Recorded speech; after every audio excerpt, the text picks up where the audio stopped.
happy Tuesday, everybody, wherever you are, however you may be listening. Thanks for making us part of your day. It's another beautiful, hot, scorching day in Mesa, Arizona. Wednesday? Tuesday? It's Tuesday. God damn, for a second I thought it was Wednesday. Good to be here. Good to be seen. Good to see all of you. No TikTok yet. We're preemptively expecting a takedown. TikTok looks up for me on this side. I'm seeing some chatters. Good morning, everybody over on TikTok. Nira Balboa, Hunter's Mom, Eve, Nuclear Dolphin. Ooh, Nuclear Dolphins. Terrifying. Casey, make sure you send your heart me. Appreciate that. Like it, share it, do all the things. See what we can do to get back in that TikTok algorithm. That would be super neat. Thank you. This hat is from a company called Sendero.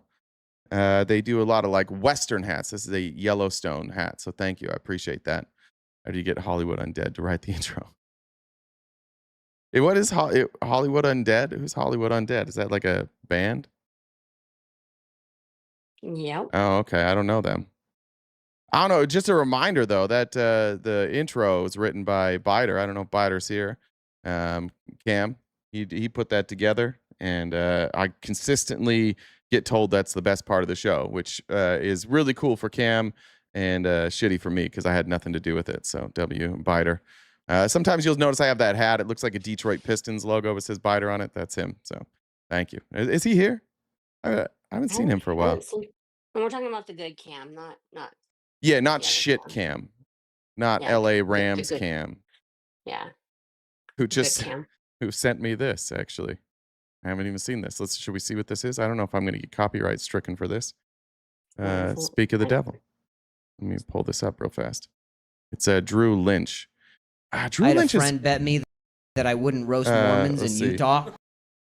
Drew Lynch, didn't he used to have like, was it Tourette's? Yeah, and did he doesn't have it anymore? Does anybody know? That's pretty cool. If that's how do I never know how to full screen this shit. How do you full screen on? I had a That's friend. not it. All right, well, you're just gonna see the comments on the side. Well, I know I have to put it up. I was trying to full screen it first, so it didn't show all my TikTok stuff. But here we go. Here's Drew Lynch. I haven't seen this. Bet me that I wouldn't roast Mormons in Utah.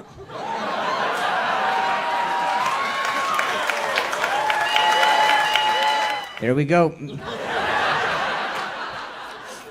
Every time I come to Utah, I'm always confused on why the women are so much hotter than their man. And then I remember, oh yeah, you're Mormons. Settling is what you do best.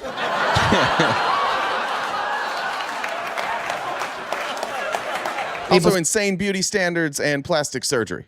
Sometimes ask me to describe my comedy, and I always say my humor is like how Mormons hump, dry.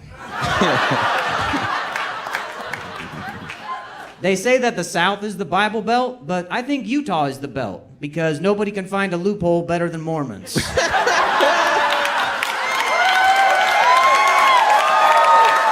For people who can't rock the boat, you guys sure can shake a bed, that's for sure. When I was a husband, I had this line of hair from my belly button down to my pelvis, and they call that a happy trail. But I heard that the wives out here have something called the Mormon trail, which is a line of no hair because they haven't hit puberty yet.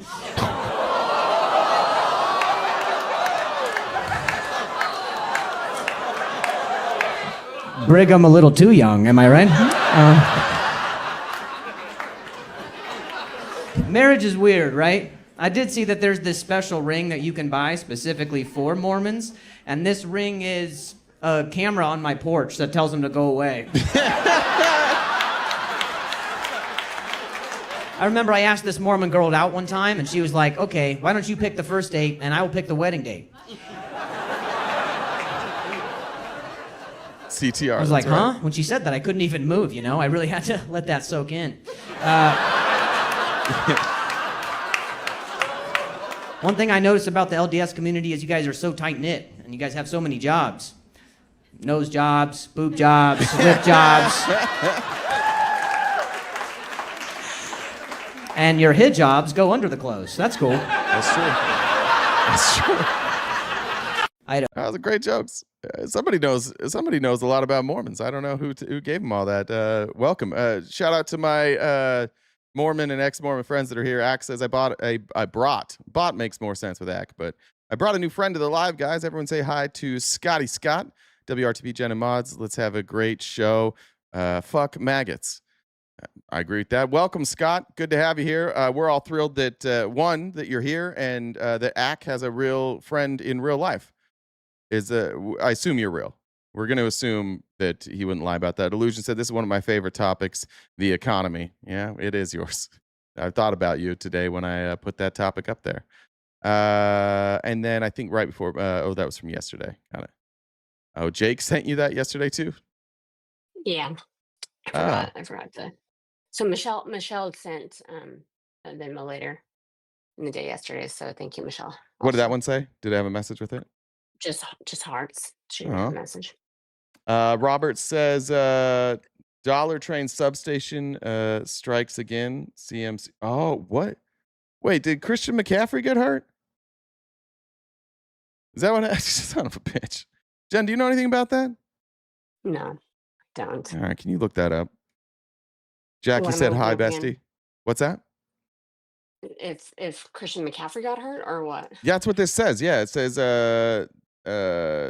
electric substation strikes again, #CMC, which is McCaffrey's initials. He did get hurt. What happened?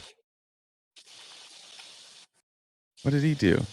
That is crazy. There goes the entire 49ers offense. It's not true. We have good attitudes still. That's all you need for a good offense is a good attitude. I said, do you remember last year? I was like, they should definitely trade Christian McCaffrey. And they're never going to do it. They should trade Bosa too. Not because that's the right thing to do, but just because I want that to happen. I don't want to cheer for Nick Bosa anymore. And they almost got both Bosas. That would have been an absolute nightmare. Jennifer, what's new with you? Sorry. So I just Googled and it said, and this is an AI overview, that he's not seriously hurt, having missed a training camp and practice due to general tightness. The team is handling his workload cautiously. That's, I mean, I don't. It's tight. Just AI over. Too tight. I don't know. I like that about him. Yeah, Coyote, good to see you. Sitting out due to tightness. All right, same. That's why sometimes I miss days of work because I'm just too tight. Happens. Go Bills. Sure, whatever. That's what she said. Yes. I had to tell Spawn recently that she's not allowed to say that. What? That's what she said?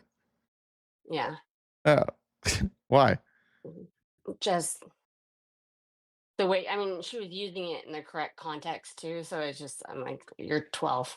I'm not allowed to say that. So. I didn't know you were such a strict mom. Didn't know that at all. I'm not. I'll have to send you. I took a video of her. This was actually kind of funny. She does a random thing. She's very crafty. She likes to bedazzle shit. Oh, cute. Same. So she's bedazzled like rubber ducks, and so she wanted to bedazzle this lid to a skincare product. But so she's sitting there, and I took a picture of her, and I was gonna send it to Duke because it was funny who she was. And so I started doing this thing where I'll take videos, take a video and then I'll take screenshots from the video because sometimes it's just the one picture isn't very good. And I go to turn on the video and I guess the flash was on and she shot down like she actually had been shot. So she's doing all kinds of extra. So I'll have to. Good for her. So she's rap songs and she's doing the most right now. I like that. We're going to take a second to help Coyote out. Coyote, and for any MAGA that's here, I'm going to help you guys have real conversations. So we're going to talk about some terms real fast. Coyote, liberals, depending on how you're using it, if you're saying it's liberal, you could use it to you could use something generously. If you're talking about people, that would say that they're willing to tolerate different views. They're more in favor of individual freedom, which is why we call what we have a liberal democracy, right? If you're using it in terms of where to place somebody on as a political ideology, liberals are people who are left of center. Okay? We, myself included, would not call myself a liberal. I'm not left of center. I'm pretty far left. I would say that I'm a progressive.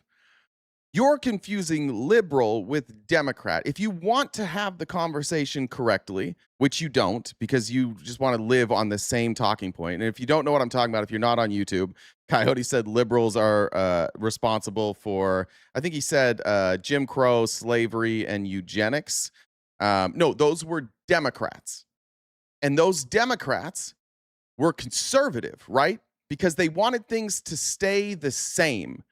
Conservatism means you want things to stay the same. So the Democrats that you're speaking of were actually conservatives. And you've probably had somebody explain to you like the party switch before, and you just brushed that off. But you just, if you use words correctly, people will understand what you're saying. If you want to say Democrats were responsible for those things, neat, great. You won't get an argument. But that Democratic Party and the current Democratic Party are very different. That Democratic Party is much closer to the Republican Party. That Democratic Party were conservatives. And the Republican Party now is conservatives. And you think the ancestors of the South, you think they just raised generations of people who then became Republicans? So they all just abandoned the ideology of their ancestors? Is that what you think happened? Like, where everybody knows the most racist places in this country are generally in the South. Those are the places where you're still going to find a lot of sundown towns. Those are. I remember one time just playing. I played in a golf tournament in North Carolina. It was the most confusing thing. South Carolina. It was one of the most confusing experiences of my life. This man from like the swamps of Louisiana was talking about Louisiana football and this football player that he had over every Sunday. They would come to have dinner and his family would come over.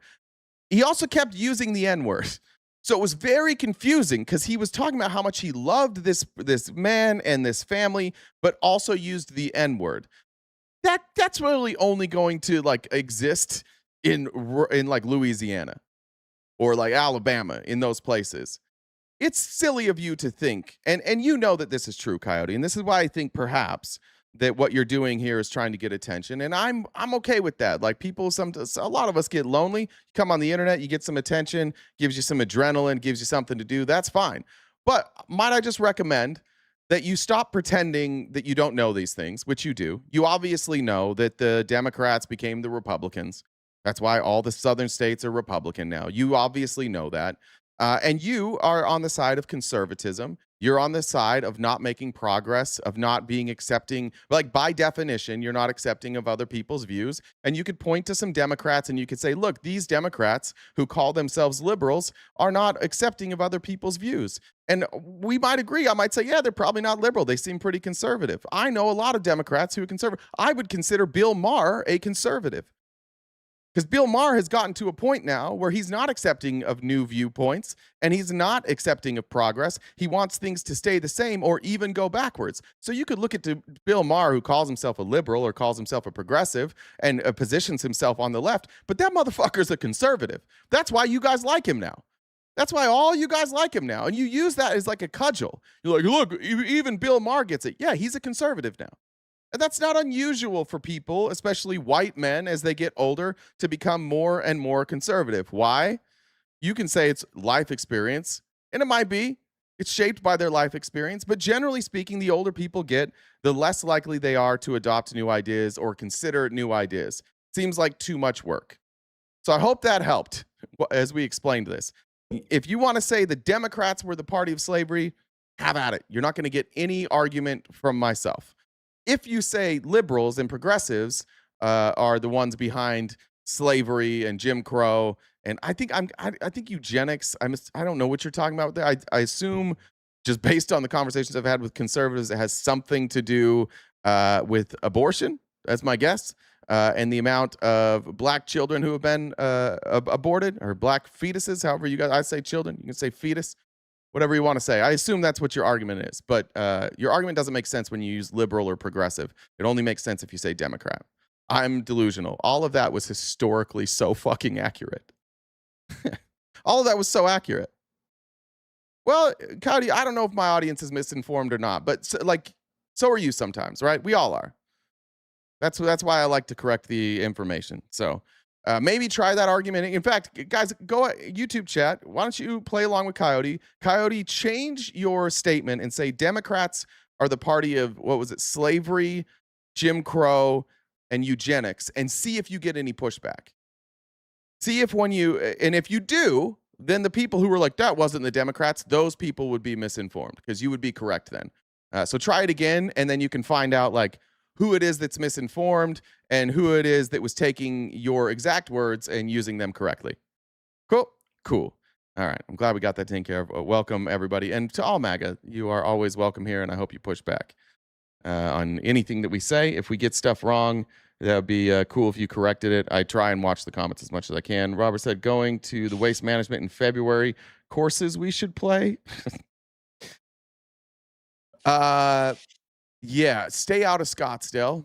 No matter what course you go to in Arizona during the waste management, it is going to be insanely overpriced. Your best bet is to travel a bit. If you could go down to Maricopa and play Southern Dunes, which I think is the best course in the state. You can go to Gold Canyon, which is by far the best course in like the Phoenix area. Or you can go out on the west side. There's some good courses out there, Verado. If not, if you're trying to play like Greyhawk or True North, you're gonna pay $500 or $600. So if that's in your budget, go for it. I don't think it's really worth that amount of money, but good luck to you. I would say if you're coming out for the waste management, just don't bring your clubs. Enjoy Scottsdale, enjoy the food, go on a hike, maybe go up to Sedona, enjoy Arizona. Otherwise, you're going to pay $500 for a round of golf that takes like 6 hours. Quintero's really good. Yeah, good point. What's up, Jen? I'm just waiting. Oh, it was given static. That was weird. I don't know. Okay. Coyotes having a rough morning. Coyotes generally are more nocturnal, so that makes sense. Yeah, well, do the announcements and we can get going. So welcome everybody. We are live on TikTok, YouTube, and Twitch. Glad you're all here. If you haven't subscribed, become a paid member, subscriber wherever you're watching. You should become one so you can join us for members only events. Yeah, do it. One coming up. Do it. Yeah. Next Wednesday. That we watch movies together or documentaries, whatever. So you guys, if you want to join us for that, if you're a paid member, you can join us for those. If you guys disagree with our TP, you can come up and have a conversation. How you do that is you send me a message on Discord. My Discord username is the same as the Venmo, so Jen with 2 N's, Dub with 2 B's, the number 1. So Coyote, if you want to argue this point, you could send me a message in Discord, and I can bring you up, and you can have this conversation, and you don't have to stay in the comments. That's an option. Check out the link tree in the bio. We're on most social media platforms. We've got merch. Jay's on Cameo. We upload these episodes to Spotify. I accidentally swallowed some food coloring. You did. The doctor said that I'll be okay, but I feel like I've died a little inside. You cut out at the end. You died what? I feel like I died a little inside. Okay. All right. Let me get to full screen. I liked that one a lot, actually. Byron Donalds this morning, or yesterday, I guess. I saw it this morning. Accidentally said the most true thing I've ever heard him say. We're the reason why people are fleeing New York and California and Illinois, because they are stupid and they needed a place to go, and that place was Florida. You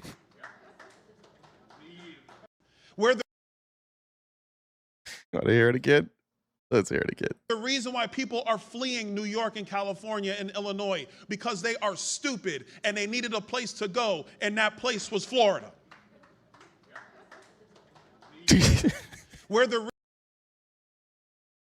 Yeah, I love the guy.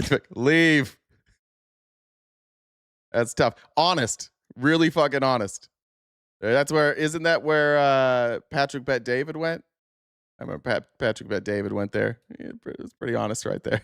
They were dumb and they needed a place to call home, and Florida said, "We're the place for you." All right. This was left over from yesterday's show, but I wanted to show it for a minute. Donald Trump was interviewed this past weekend. It was mostly the same shit over and over again. But one thing that I think doesn't get enough attention is the amount of money that Donald Trump controls and his ability to influence elections. And when everything is said and done, when this presidency is over, there will come a time when people start being honest, and we're going to find out that the Super PAC and the donations for things like the ballroom and Donald Trump's pet projects that he claims are all funded by private entities, that those were just being used to pay off people, to pay off his friends, to pay off himself. He's giving himself finder's fees, but he has a Super PAC that controls somewhere between 700 million and $1 billion. In this interview, they say 800 million. I've seen differing numbers. It just depends on when they filed their disclosures. But let's call it $800 million that the president controls. Do you, MAGA Inc., the Super PAC that your allies control, has a lot of money and a lot of people? Now he gave them he gave Trump a gift here. Sorry to stop it. He's like, that your allies control, because Trump's not supposed to control this. Money and a lot of people. Not my allies. I control it. Okay, you and your allies. You only say that when you control the Department of Justice and know that nothing will happen to you, that you can just openly be a criminal and they will never prosecute you. $800 million. Are you going to spend You know, it? it's funny. Nobody ever, of course, I'm going to do. You're going to spend it in the midterms. I could spend it on pretty much anything I want. I'm going to spend it I'm going to help Republicans. This midterm. And so when you say I don't care. No, I didn't say that. I said some people say that.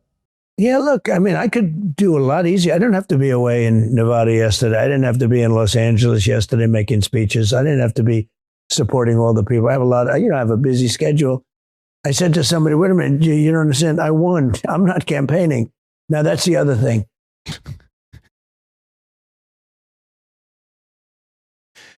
It's a serious thing. It's serious that he has 800 million and he controls it. But then 45 seconds of just gibberish. And he has completely forgotten the question. And this is when you know Donald Trump has lost the plot. The weave goes into, oh, fuck. I don't remember what the question was.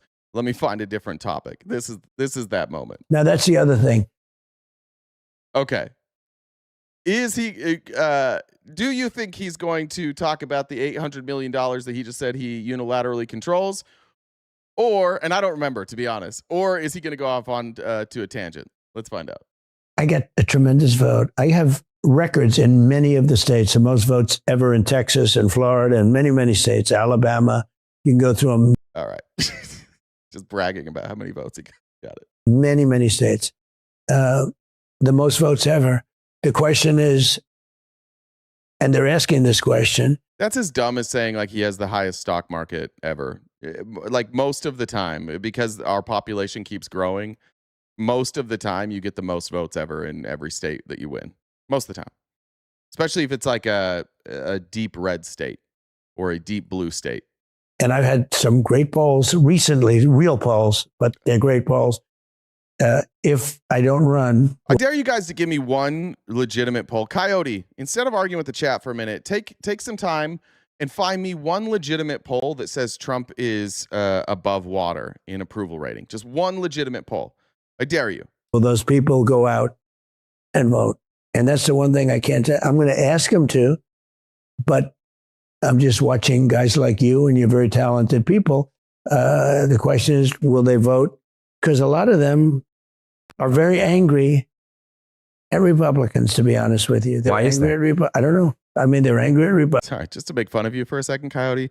Listen, flexing that Mississippi finally banned the Confederate flag in in the last few years, that's not a flex, bud.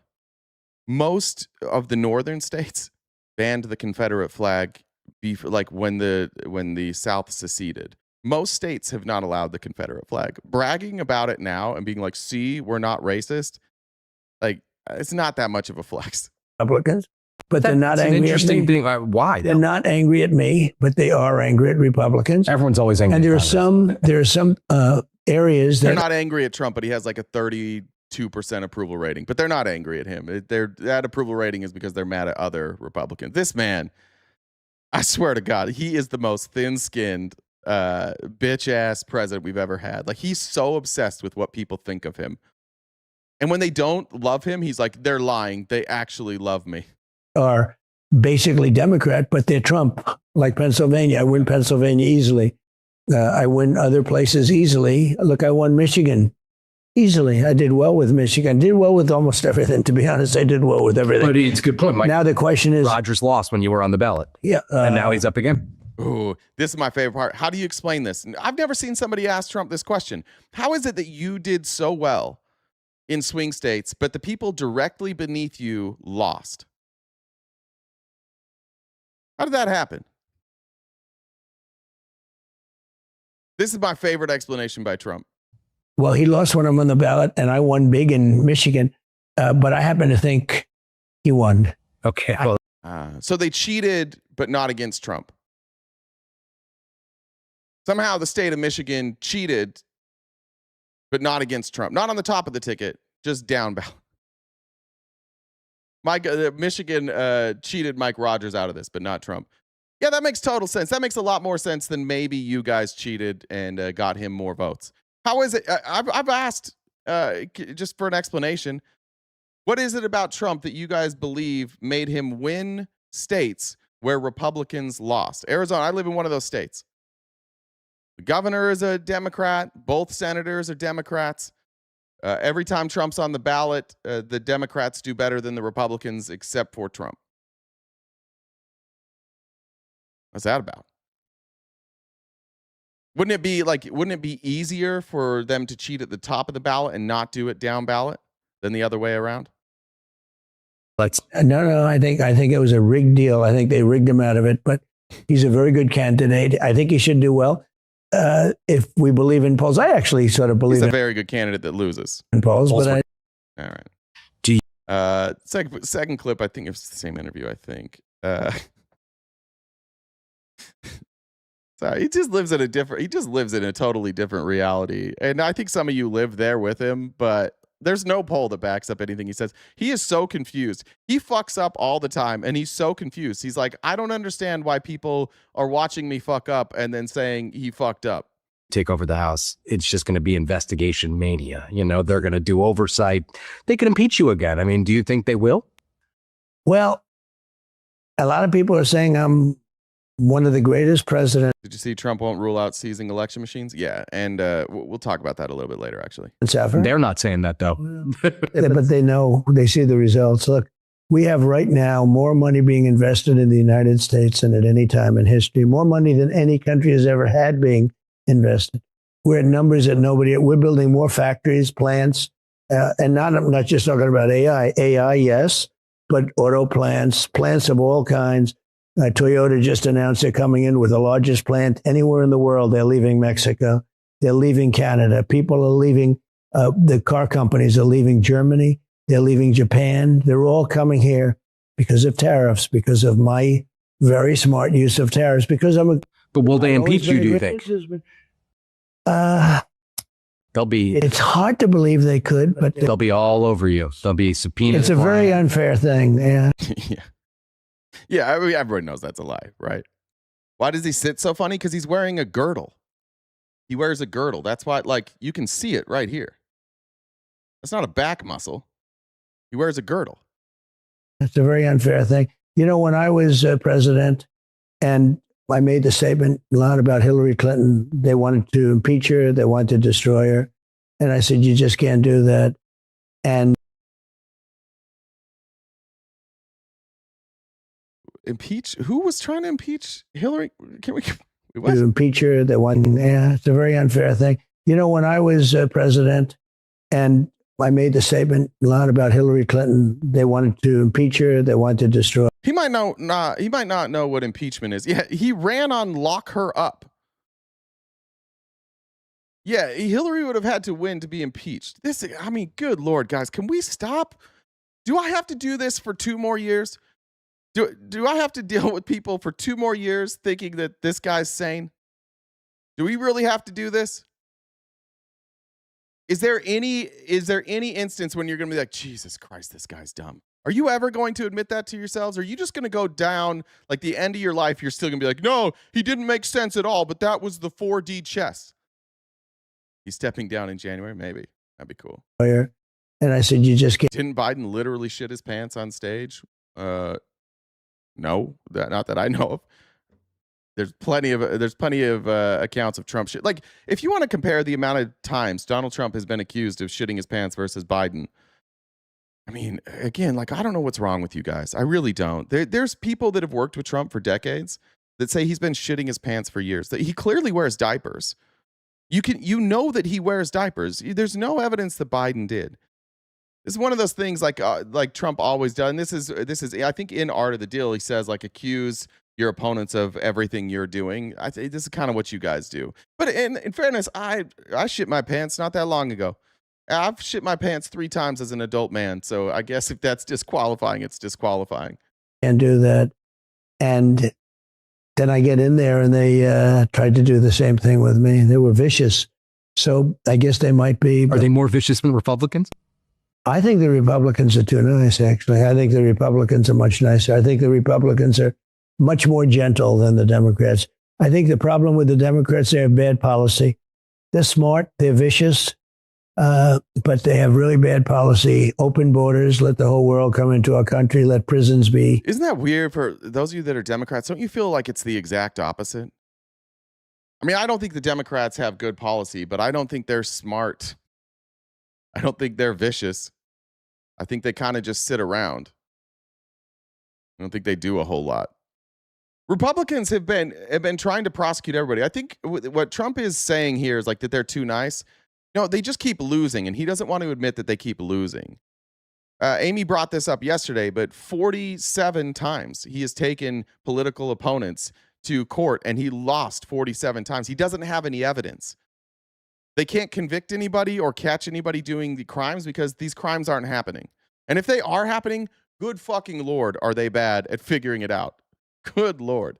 Shane said, Coyote, conservatives are responsible for slavery. That's true. Sorry I missed that. That's been going for a while.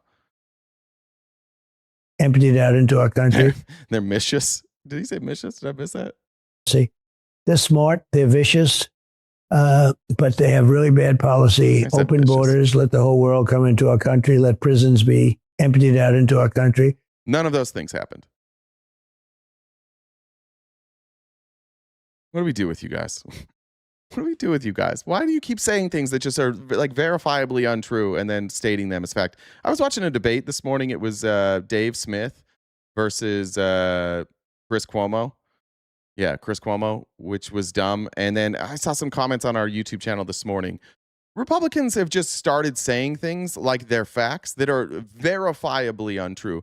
This COVID thing has exposed how broken everybody's brains are. Like, revisiting COVID just reminds me that you do not need evidence to believe something and to state it as a fact as a conservative. You just have to hear it a bunch of times. And if a bunch of people are saying it, you'll see conservatives will just repeat that. The comment in question, let me see if I can find it. Like, I'll even give you credit for whoever it was that sent this comment. I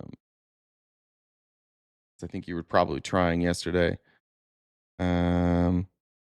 This was from Expat Kid that said, I was vehemently opposed to Operation Warp Speed and Trumpy's scam with pharma, which you support. I don't even know what that means. Democrats took Trump Pfizer snake oil and have it inside them forever. Fooled by the grifter. Well done. It is a crazy thing now at this point to call the vaccine snake oil when we have data point after data point, study after study, literally millions, hundreds of millions of people who have been vaccinated, and we can see the outcomes and they're better.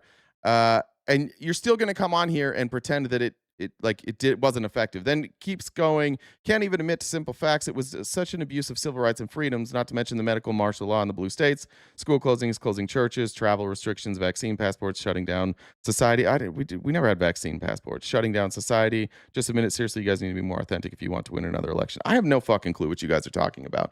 You have rewritten history on COVID.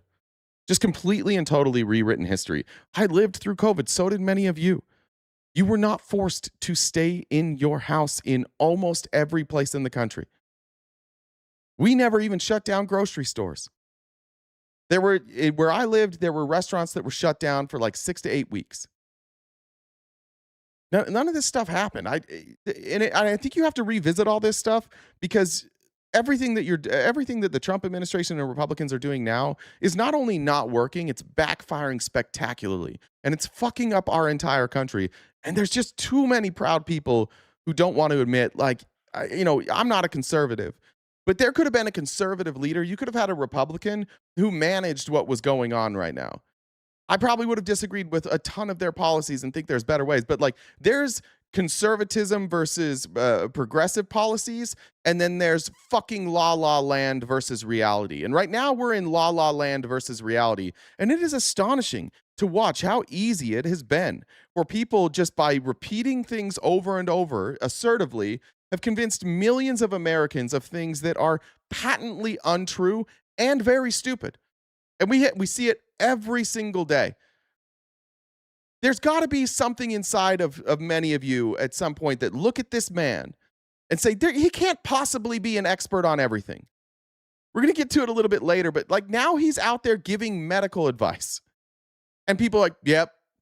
I see what's her name? Caroline Levitt, like, this is what the Maha moms wanted.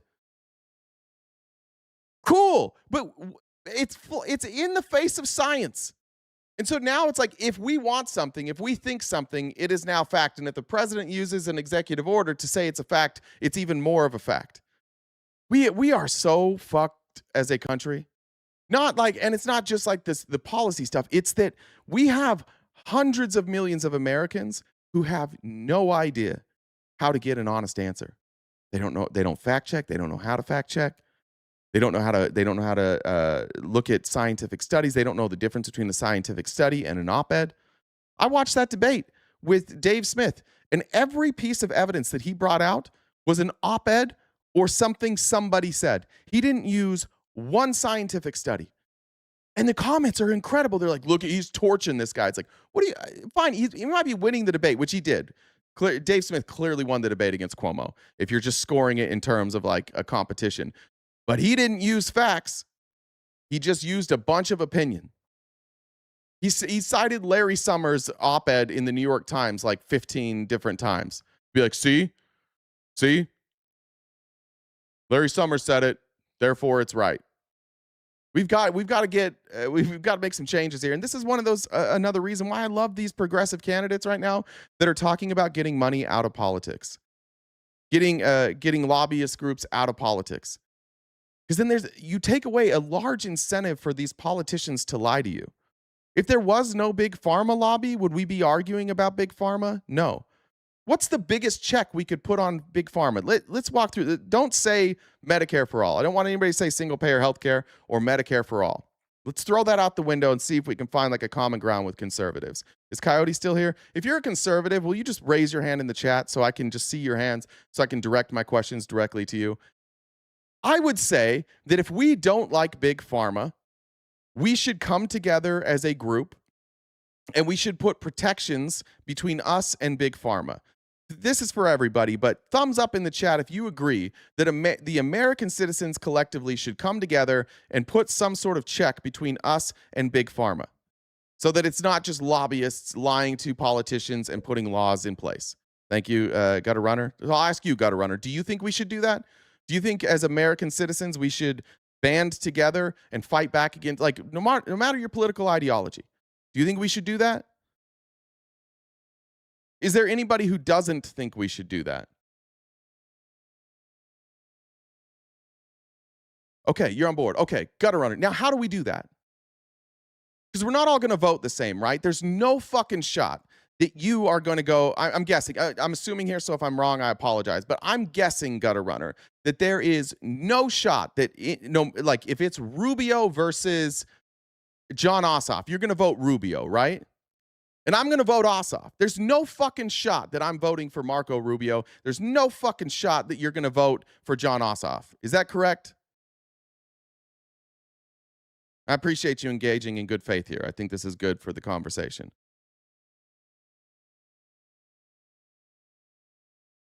Winters, I'm not a Democrat. I don't want to fix the Democratic Party.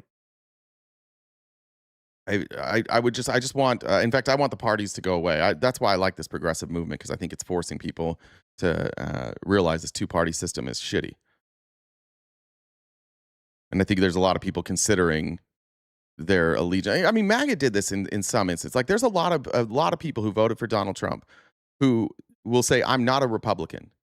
In fact, most of the people I've ever debated on Donald Trump say, I'm not a Republican. Okay, you don't know much about either candidate. That's fine. Let's just say that you did, right? Let's just say that you're a Republican and Rubio stands for everything that you want out of a president, and Ossoff wants everything I want out of a president. So that's not going to work, right? This two-party system is definitely not going to get us to come together. We're not going to do it at the ballot box. So how can we do it? I would say that what we need to do is we need to take it out of politics. We need to remove that discussion from politics. So what can we do? In each state, we could put up ballot initiatives banning lobbying. I think Hawaii's kind of done that, or they're working on that. I think Montana is. We could put in ranked choice voting to stifle the impact of a two-party system. So when you go and you vote, let's say that like Rubio's your favorite, but then you have the libertarian candidate Chase Oliver, and he would probably be your second favorite because, again, you're just assuming you're not going to vote for Ossoff. And then maybe you have Jill Stein, who's going to run for the 585th time, and she might be your third choice, and Ossoff is your fourth choice. It would be reversed for me, right? I would probably go Ossoff, and then I would probably go Chase. What did I say his name was? The libertarian Chase Oliver, and then I would probably go Jill Stein, and then Rubio. But that would change the voting. So all of a sudden, Chase Oliver, who kind of a lot of people like, but they don't want to vote for him because they're either a Democrat or a Republican, suddenly Chase Oliver is a legitimate candidate. Suddenly these third parties have a legitimate shot at getting into office. You've seen this in Alaska with ranked choice voting. You've seen like pillars like Sarah Palin not be able to win in Alaska anymore because of ranked choice voting. And Alaskans are now saying, I don't really care about your party. Like, you got to come in here and you have to sell us on the policy. It's working in some of these places. So that's the first step I would take. Each state would need to ban lobbying, and then you are electing people who will go to Congress, and they will also ban lobbying because they have what's the word I'm looking for? Holy shit. A mandate from the voters. Good Lord, that word was in the back of my brain. And then you start to fix this. And then once you have that, how do we collectively oppose big pharma? We all get on the same health insurance plan. All of us. And we get on that health insurance plan with the idea that we are going to negotiate with big pharma. And we say, big pharma, what are your profits?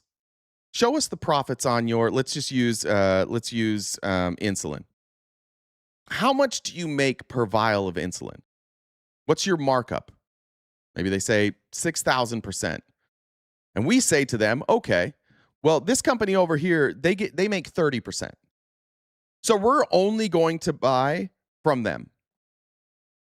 You guys don't get to use our insurance anymore. So you can sell your drugs to anybody else, but the markup is too high for us. So collectively, we've decided that the number is 30%. You can make 30% on it. That's it. And you got to figure that out. Well, the pharmaceutical companies are bent over a barrel at that point. They have no choice. They're just like, okay, because they can't go somewhere else. It's not like there's going to be this black market where they're willing to, people are willing to pay a 8,000% markup. And suddenly we have lower prices from Big Pharma. And then we say to Big Pharma, hey, we don't like the way that you advertise. We don't like that you're putting these commercials all over the place. We don't like that you're paying doctors and you're paying hospitals incentives to push your drugs when there's cheaper options available. So you can't do that anymore. If you want our insurance company to accept or to buy drugs from you, then you've got to do it our way. Doesn't that seem like, is there anybody who thinks that's a bad idea? No, Jaybird. This is what I'm saying. I'm not saying the government is going to control Big Pharma. I'm saying we have to. I'm specifically saying the government won't. And so we have to reverse engineer this and say, how do we get to a point where we have a voice again? You only elect, Change ranked choice voting. You get money out of politics. You don't allow these lobbyists to pay anybody.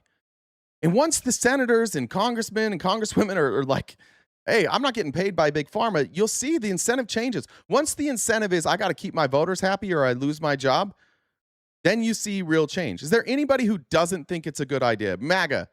Is there, if you are MAGA, give me a thumbs down if you think that is a bad idea, that we should figure out a way to come together as a country, set politics aside, let us argue about politics and other things, but just collectively say no more money by big pharma in politics, and we're all gonna pick an insurance plan, whether it can be United, it could be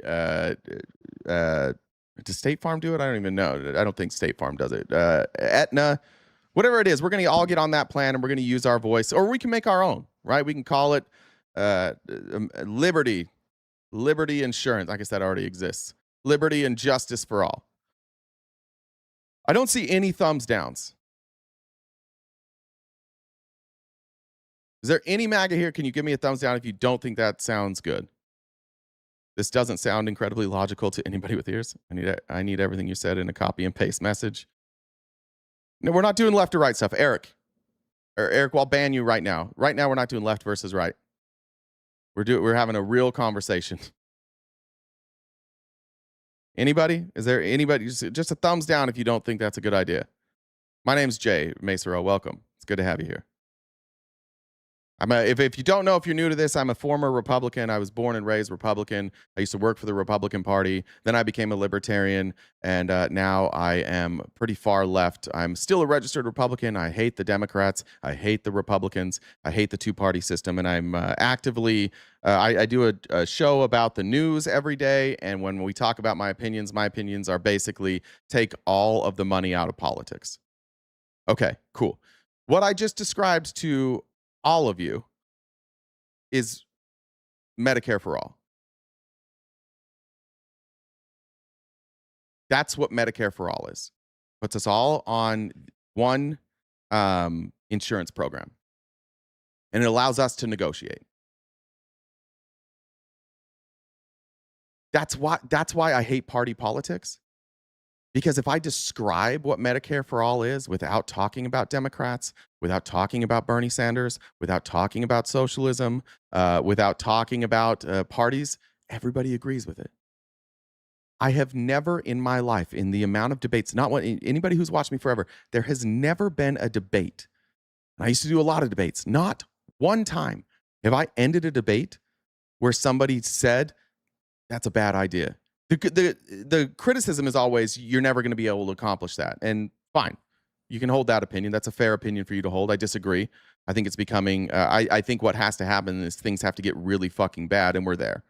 Like, we're really close to things getting really fucking bad. People already can't afford health insurance. And at that point, people are, once it comes down to your pocketbook, people are really, really willing to abandon like belief systems once it's hurting their pocketbook. And I think this is hurting everybody. So that's why I want money out of politics, because then we could just have ideas. Who has the best idea? And it wouldn't be like right now, everybody's going after all these people that are talking about Medicare for all. And what's the attack? Is the attack about Medicare for all? No, the attack is they're communists. We could have real conversations again if we got money out of politics and did ranked choice voting. That's all I'm asking for. All right, keep going. Welcome, everybody. I'll just keep going with this fucking blowhard. Now we'll get back to me shitting on Donald Trump and playing politics. The transgender mutilization. Oh, I'm so sorry. Kim said, I'm officially moved out, so this is my little gift for a bit since money will be tight. Love y'all. Thank you, Kim. Big W for Kim for moving out and for sending $50 over on Venmo. I appreciate that very much.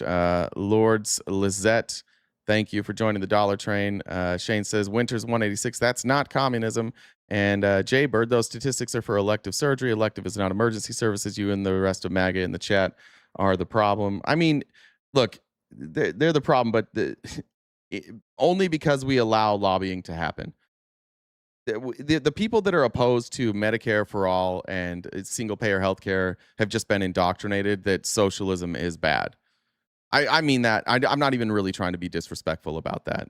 If you're looking at our system the way that it is now and you think competition is going to fix any of this shit, like you haven't been watching. It doesn't. Competition is not the answer on this one. Amissa said, is he diaper Don or sleepy Don? It's hard to, depends on the day. I do know he did a lot of sleeping yesterday. Your children, that's fine with them. All of these things that they have men playing in women's sports. Jesus Christ. Yeah, there we go. Lunatic said, my wife just lost her job and our insurance is $1,700 a month. We can't afford a mortgage and insurance. Yeah. So what are you going to do? You're going to kick your insurance probably and hope and pray that you don't get sick. That's where a lot there. I bet there's a lot. Raise your hand if you can't afford health insurance and you have a full-time job. I want to see you in the chat. Raise your hand in the chat if you can't afford health insurance and you have a full-time job. Emptied out into our country. The transgender mutilization of your children, that's fine with them. All of these things that they have men playing in women's sports, they want men playing. They have horrible. It seems like conservatives are the ones that want men playing in women's sports now. It's been one of the funniest things. First of all, none of these things are what I haven't met a single candidate or progressive who wants these things that he's talking about. Not one. I don't know of one. You can name one if you'd like to in the chat. Look how many people, by the way, are raising their hands that have full-time employment and cannot afford health insurance. That's a fucking problem. But now you have like legitimate men saying, I'm going to go play in women's sports to prove a point. What's the point? That men are always the predators? That men are the problem? Is that the point you're trying to make now? Isn't that crazy? I'm going to prove it by being a predator. Yeah, so your argument for not allowing trans people to play in sports is that men are predators. Hell of an argument. Policy. They love crypto. They love AI, but they don't like it if I'm involved in it, because if I'm involved, like, as president, look, I've created the greatest market ever. Nobody could believe that we're leading substantially China, as an example, in AI. And how are we leading China substantially in AI? Just in the value of our companies? That's the only, as far as, I mean, they've basically caught us, and they've done it on like 1/1000th of the budget. In crypto. And it's because of me. Biden was against all this. I don't think Biden had any idea what it was. But our country right now is doing better than it's ever done. You know, when I see polls on the economy, I should have 150%, not 100%. Well, yeah. One, that would mean the poll was rigged, and it was a faulty poll. You can't have 150%. Two, the economy's in the tank. Economy's absolutely in the tank. This is not going well. Are you guys like, what do you do when you hear this? What do you think, MAGA? When you hear Donald Trump say this is the greatest economy ever, you know that's a lie, right? Is there anybody, will you raise your hands if you honestly think this is the greatest economy in the history of our country? Asa Sophia said, enjoying my 2 weeks paid vacation out of 6 weeks and enjoying my universal healthcare system. Thank you, Asa Sophia, from across the pond. Because we have the greatest, this is the golden age of America. What's being built now in this country has never, ever been built. And we are literally in the golden age of America. And I think Fine, I'll play the game with you. So it must be a hell of a world to defend the trans stuff. And then when they participate and you see how little your argument holds up, now it's other people's fault. Who's the best trans athlete currently competing in a women's league? Give me the name of that athlete. I'll wait for this one. Who is currently the best trans athlete that is playing in a women's league?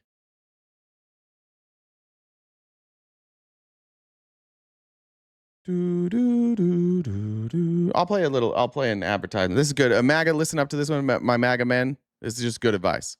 You can do a Kegel experience. What you want to do, Lispy, is you want to pretend like you're stopping your pee. Okay, like you know how you can cut off your pee when you're peeing. Do that even when you're not peeing, and that'll strengthen the muscles there, and it'll stop you from having a quick finish. Tips from RTP.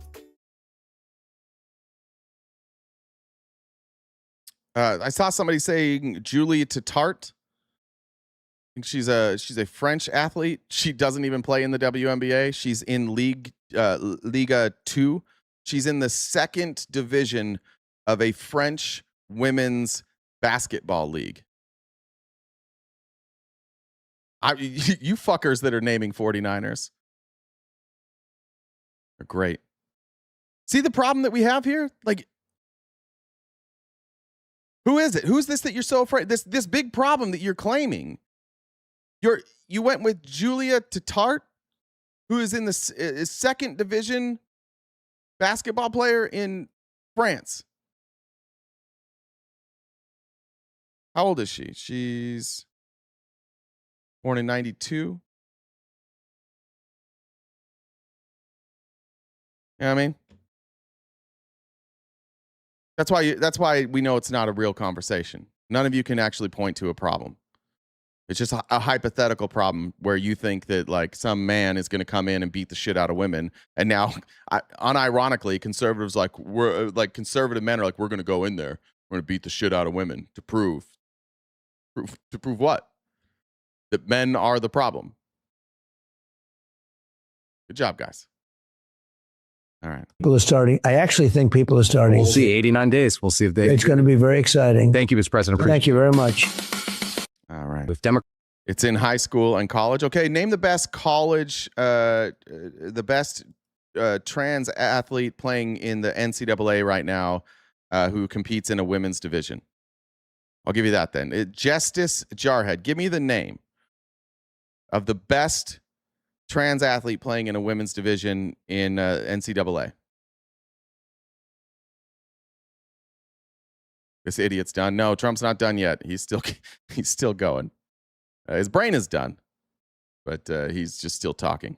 All right. While I wait for that, here's Jake Tapper with Kevin Hassett. Kevin Hassett's job is to go out and polish the turd that is the United States economy. He does it with a dumb smile on his face. And I want to just remind you once again that Kevin Hassett just uses big words, and he doesn't they don't make any sense. He understands what they are. He knows what he's doing. He's a smart guy. I'm not going to call Kevin Hassett dumb.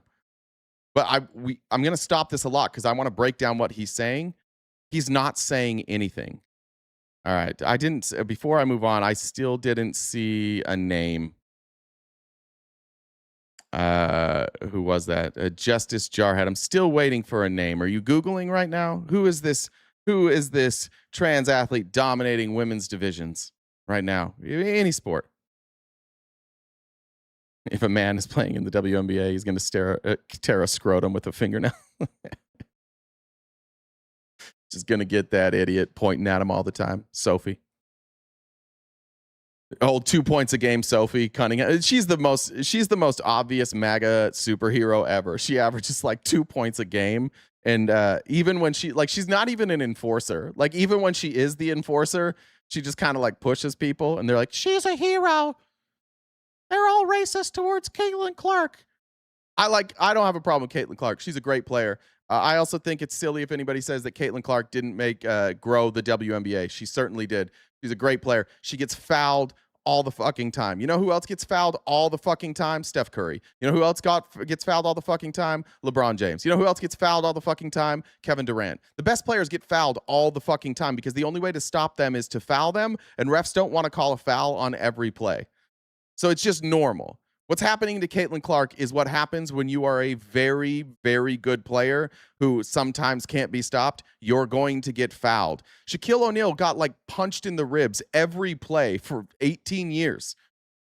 He got smacked in the face. They call a foul like once out of every 20 times. This is just sports. But these cringy, soft-ass conservative men are now suddenly, for the first time in their life, watching WNBA highlights and going, this isn't fair. They're picking on the white girl. It's not because she's white. It's because she's fucking good. You notice that white girls are also fouling the shit out of her? You know why it's mostly black girls that are fouling the shit out of her? Because most of the athletes are black women. I keep saying girls. I got to say women. Sorry. Most of the athletes are black women. So most of the fouls she's going to take are going to be black women. You soft-ass losers. Knock it off. You don't give a fuck about the WNBA. You don't give a fuck about Caitlin Clark. You just want to be crybaby bitches. And then you're taking that and you're like, let's also add in our transphobia to this too. Let's be really fucking outraged for no reason.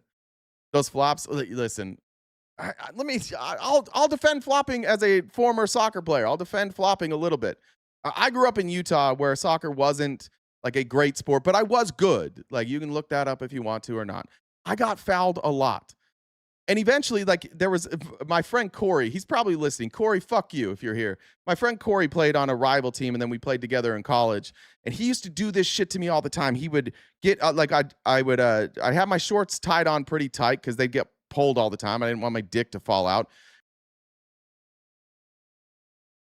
And he would pull my shorts, but he would get in tight, so I couldn't run away from him. I was faster than him, but I couldn't. But he'd be in tight, and he would block the referee from seeing it. So there was nothing I could do other than do that. Cause a scene, make the ref make a call. So I'll defend flop. I don't watch that much WNBA, but sometimes you have to flop if you're somebody's hacking the shit out of you. I don't know how we got there. So I'm sorry. I didn't ever get a name. Anyways, here is Kevin Hassett putting glitter on shit and trying to tell you that it's not shit, or that like this shit glitter is actually what you wanted in the first place. Amy says, my brother-in-law had a stroke 2 months before his 60th birthday, lost his job that carried insurance 2 months later. Jesus. That's brutal. I'm sorry. That's so embarrassing that exists in our country. The numbers released on Friday show that wage growth is not keeping up with inflation. Average hourly earnings barely rose from June. Inflation is at 3.5%. That's above the central bank's target of 2%.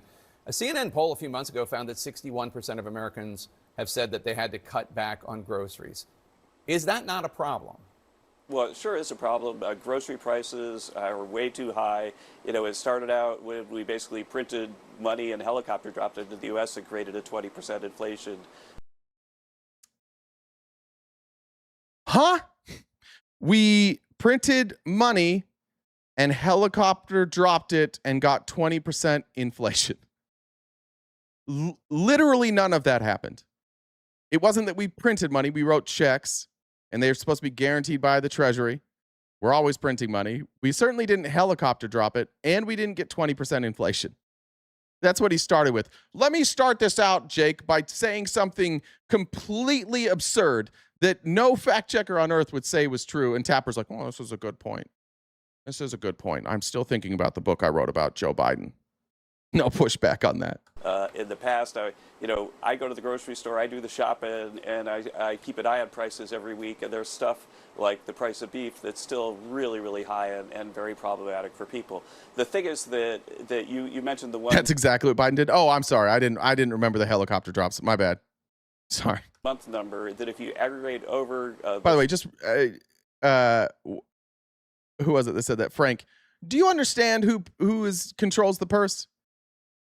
When you say that's what Biden did, of course you mean that's what Congress did in a bipartisan manner, right? Republicans and Democrats wrote legislation and then they passed it bipartisanly and then the president signed it into office. But of course, like, you know that, right? You don't actually think Joe Biden did that on his own. You obviously know Republicans were involved in that. You wouldn't be in here saying shit like that. Seriously, that was a joke, right? Trump term. That again, the typical overall worker is making $1,000 more after adjusting for inflation, and $3,000 or $4,000 more if they're in a blue-collar job. And so those people have more money for groceries, but grocery prices are still high, and we've still got a lot of work to do. Now, one of the things that we've been doing is that we've been taking steps to address these issues. So we started like out what? with What has the Trump administration, before he says this, what has the Trump administration done to address any of these issues? Hassett's voice is a doppelganger for Tom Arnold. Oh, whoa, it is. I'm not making $3K more a year. Yeah, I don't. Let's see. Wages adjusted for inflation by year. Let's see. Adjusted for inflation. Let's see. Wages compared.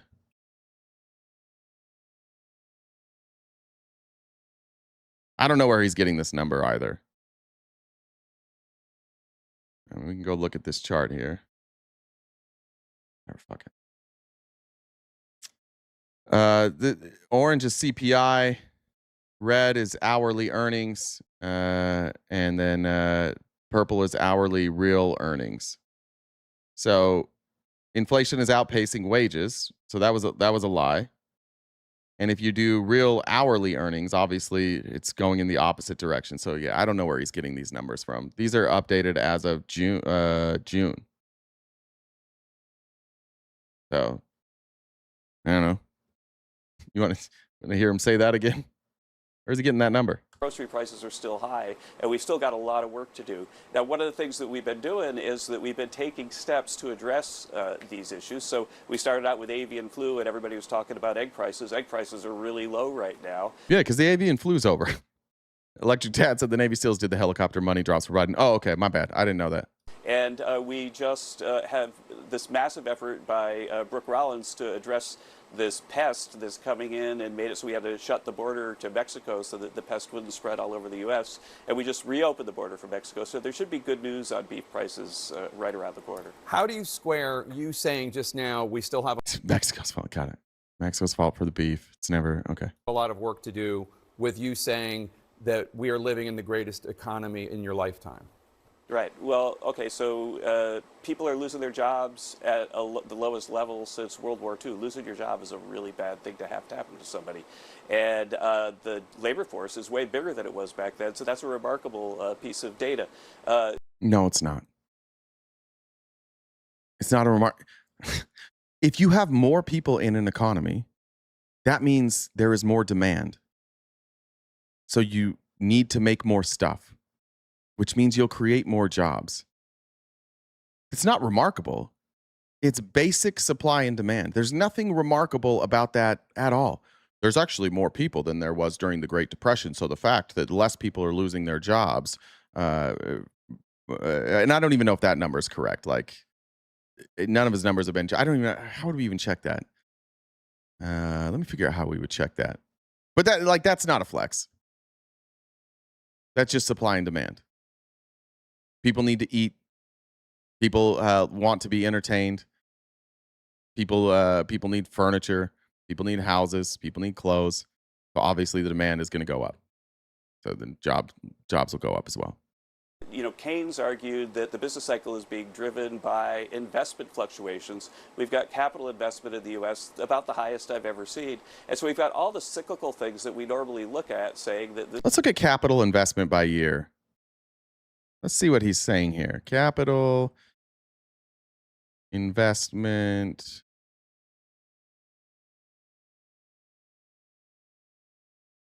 Let's see if he's even right about that.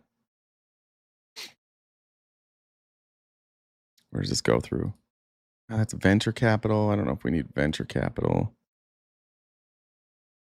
I mean, everybody's polling venture capital, but even when we look at venture capital, like this looks like a chart that just consistently goes up. So to say it's the highest that he's ever seen, that would actually fit the pattern, right?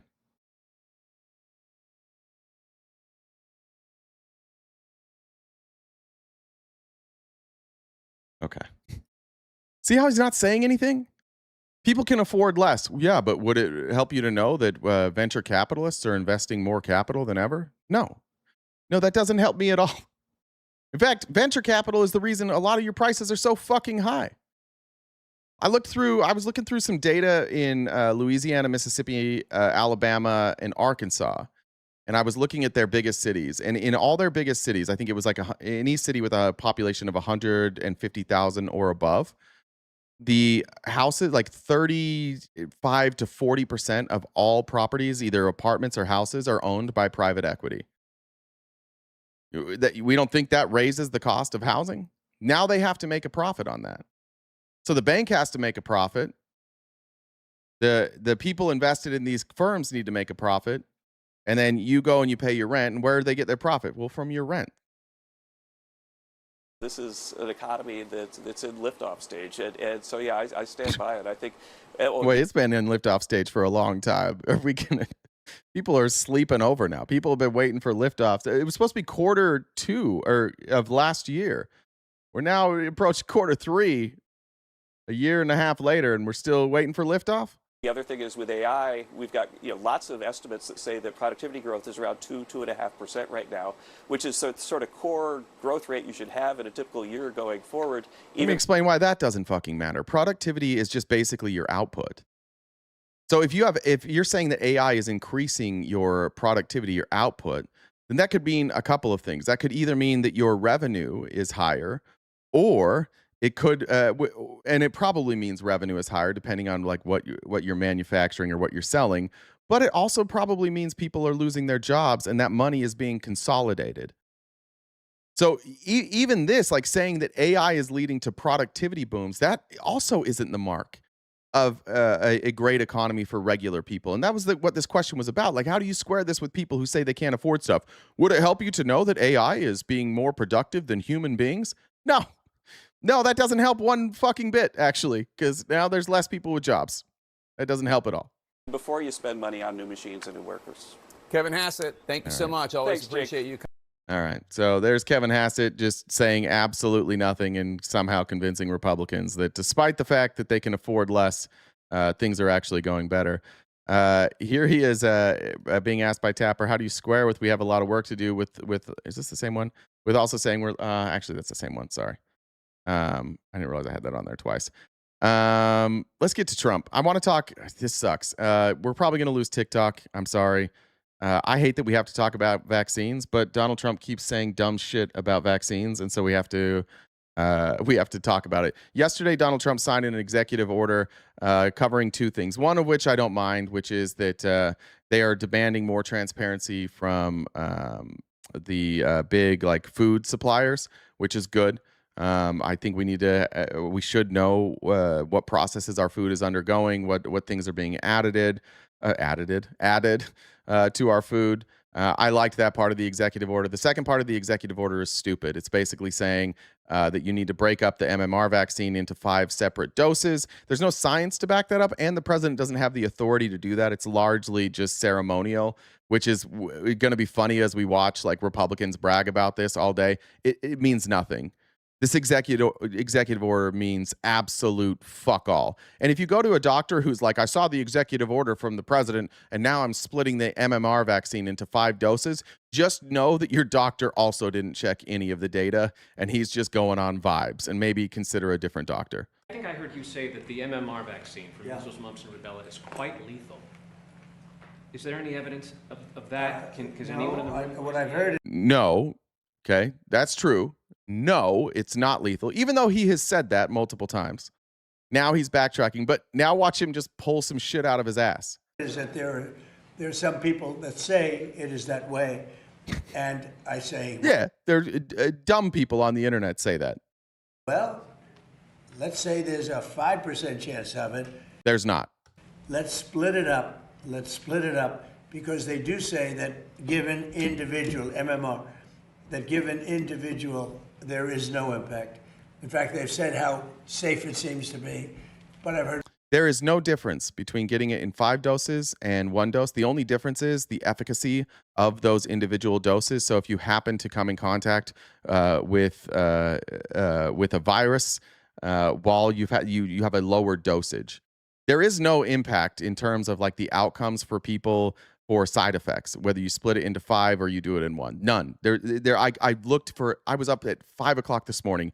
I looked fucking everywhere. I searched for RFK. What has RFK said about this? I can find no scientific research that points to this at all. In fact, I've mentioned this before, but the person who first suggested that you break up the MMR into 5 separate doses was a doctor, and I'm blanking on his name. He was a pediatrician.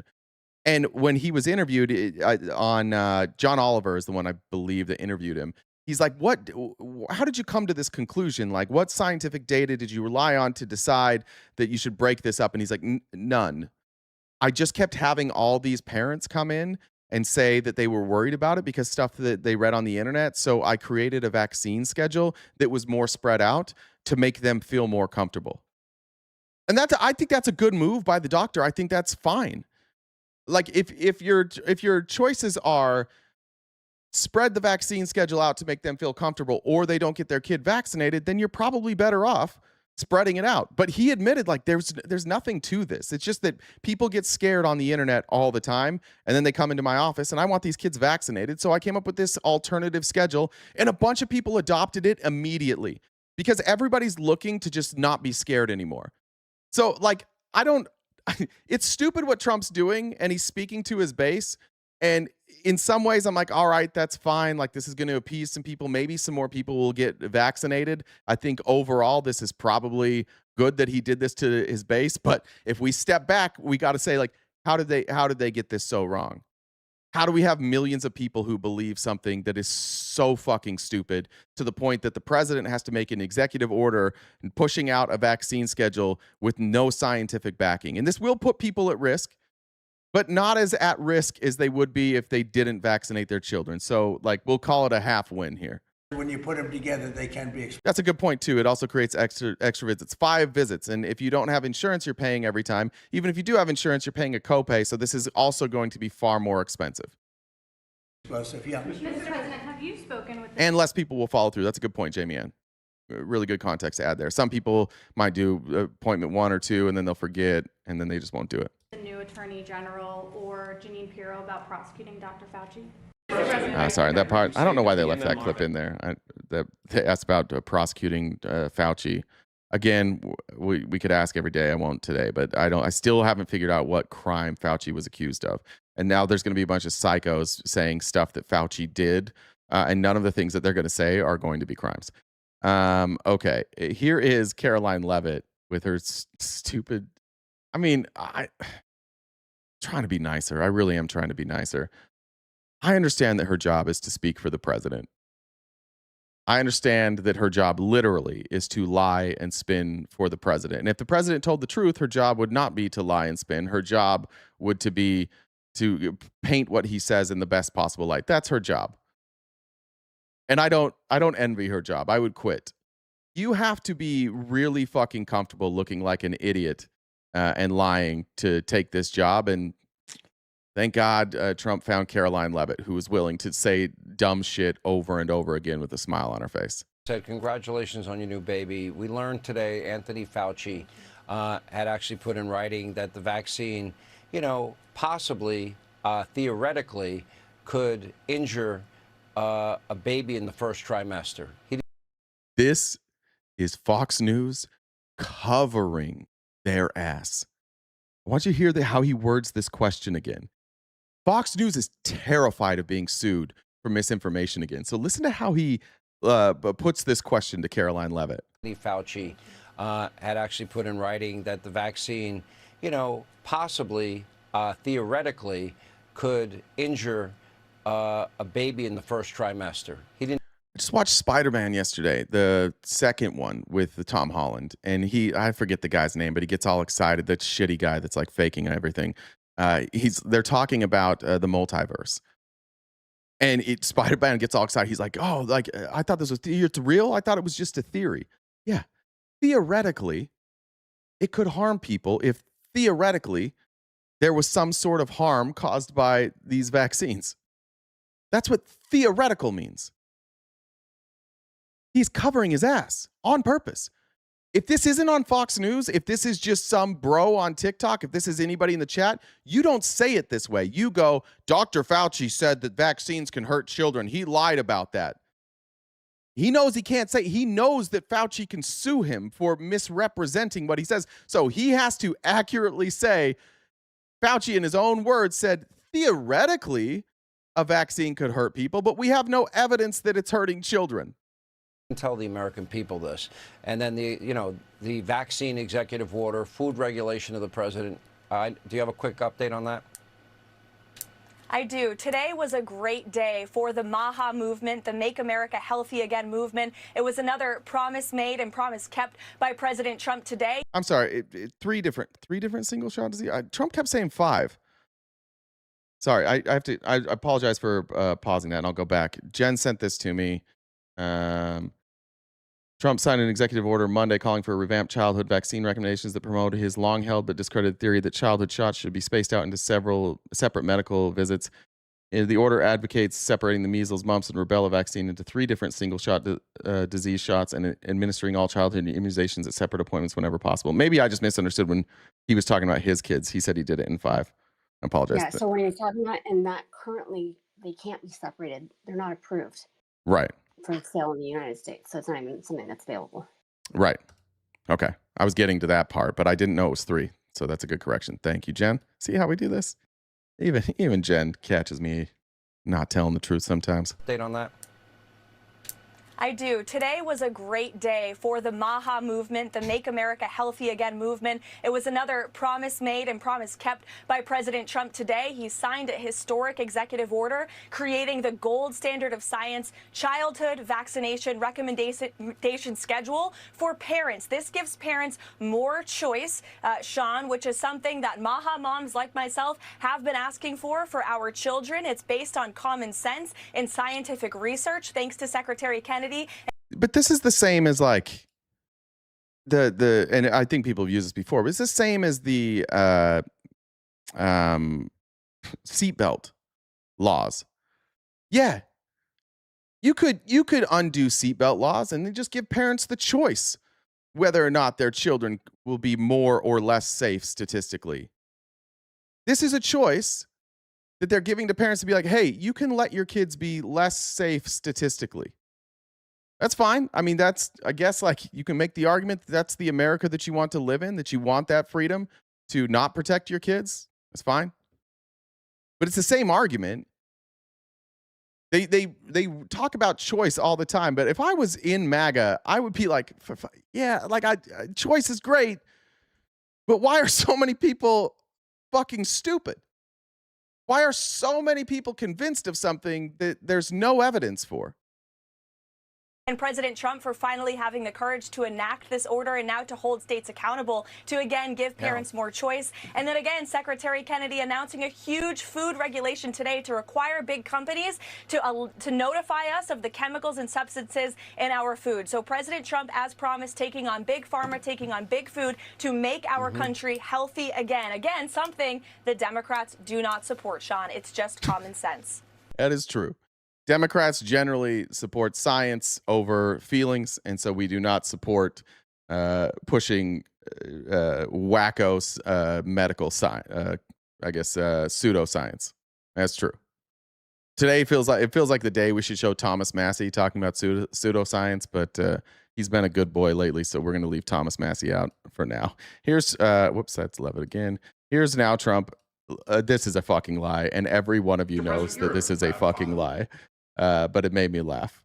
Here is Donald Trump. Mr. President, you're a proud father. Would you have vaccinated your children differently based on the recommendations? Well, I did.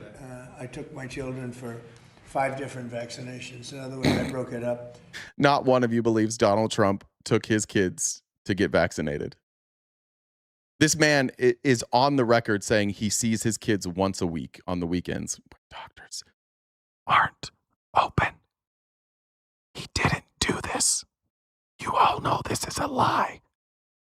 But he's doing it to further his new stupid stance about spreading out vaccines. He's like, I've actually known this for years.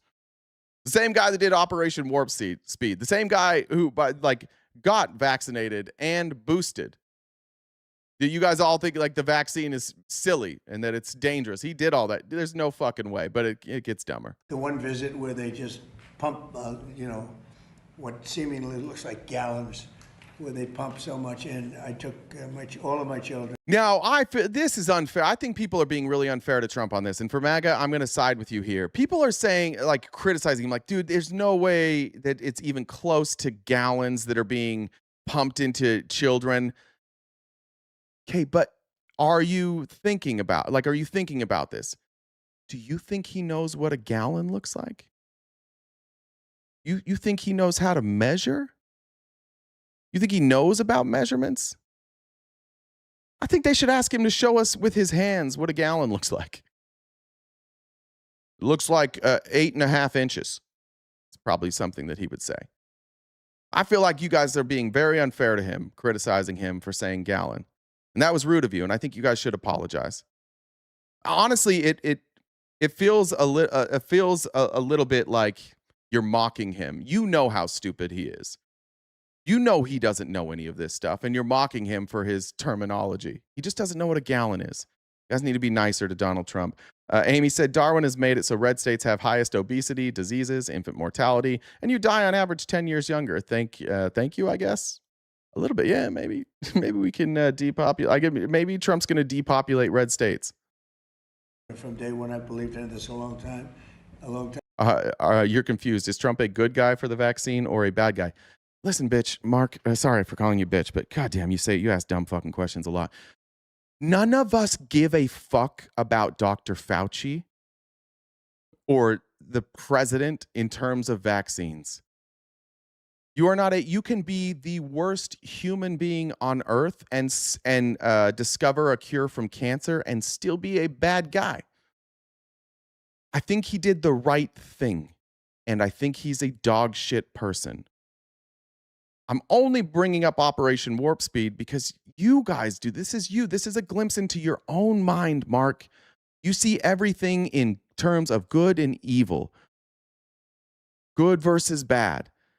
And you can't find a way to criticize Trump. So when we say things that are confusing, you're like, wait a minute, it sounds like you're saying that he did something good. Yeah, sometimes he does good things. And you can say that, but you can't. And so that's why it's confusing to you right now when we're like, Operation Warp Speed was a good thing. You're like, oh, what?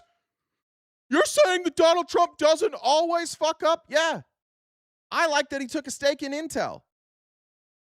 You won't criticize him for that. If Joe Biden took a stake in Intel in the way that Donald Trump took a stake in Intel, you'd all be losing your fucking minds. You'd be like, what are we, China? Civil war now. But he does it, and you're like, oh, I better be quiet about that. You probably don't understand it in all fairness, Mark, but like, yeah, call balls and strikes, dude. It's not that hard. Operation Warp Speed, good thing. You're like, well, you can't criticize him. I don't really know what to do. Oh, we can just blame Dr. Fauci? Oh, yeah, let's just blame Fauci for everything Trump did. That'll make it easier. We'll scapegoat this like we do with everything else. Time ago, I took them with my wife.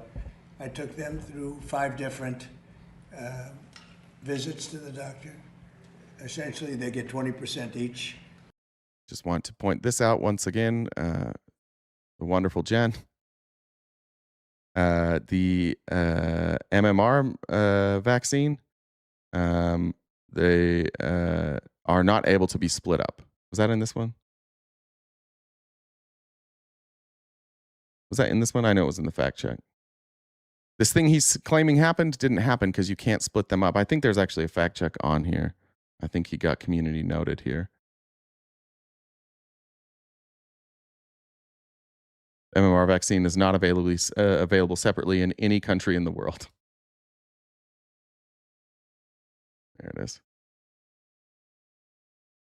According to a PBS fact check, and I don't know who they're sourcing. If anybody has if that's wrong, somebody fact check the fact check. But he's lying. I took my children for 5 different vaccinations. In other words, I broke it up. The one visit where they just pump, what seemingly looks like gallons, where they pump so much in. I took all of my children from day one. I believed in this a long time ago. I took them with my wife. I took them through 5 different. I can't wait until his 3rd term. That's crazy. Like getting kicked in the nuts twice. Be like, do it again. The libs hate it when I get kicked in the nuts. Guys are crazy. That's why we call it a cult. This is going so bad. Yeah, I don't even care. I hope the whole country burns down just so I can watch libs cry. Visits to the doctor. Essentially, they get 20% each. And the math was right. That's good. So, he did good on the math. Let's give Donald Trump a single finger up. You can choose a thumb or a middle finger, whatever you guys want to do in the chat. But he got math right. That was good. He knew that 100 divided by 5 was 20. That's pretty good for him. Let's give him. I told you guys I'm trying to be a little nicer. I want to praise him when he deserves praise, and he did math right there. That's pretty cool. His kids are over 40. He's lying. When was the MMR vaccine available? Introduced, I guess. 71. Yeah, so 30. No, I mean that could work, right? It's 55 years ago. Yeah, okay, thank you. Here's what Jen shared here. The 3-shot version does not exist. Merck stopped producing its standalone measles, mumps, and rubella vaccines in 2008 and told the Advisory Committee on Immunization Practices on October 21st that it would not resume production. The company said it had heard from organizations, including AAP's Committee on Infectious Diseases, which held that separating the antigens would delay protection and add both injections and office visits per child.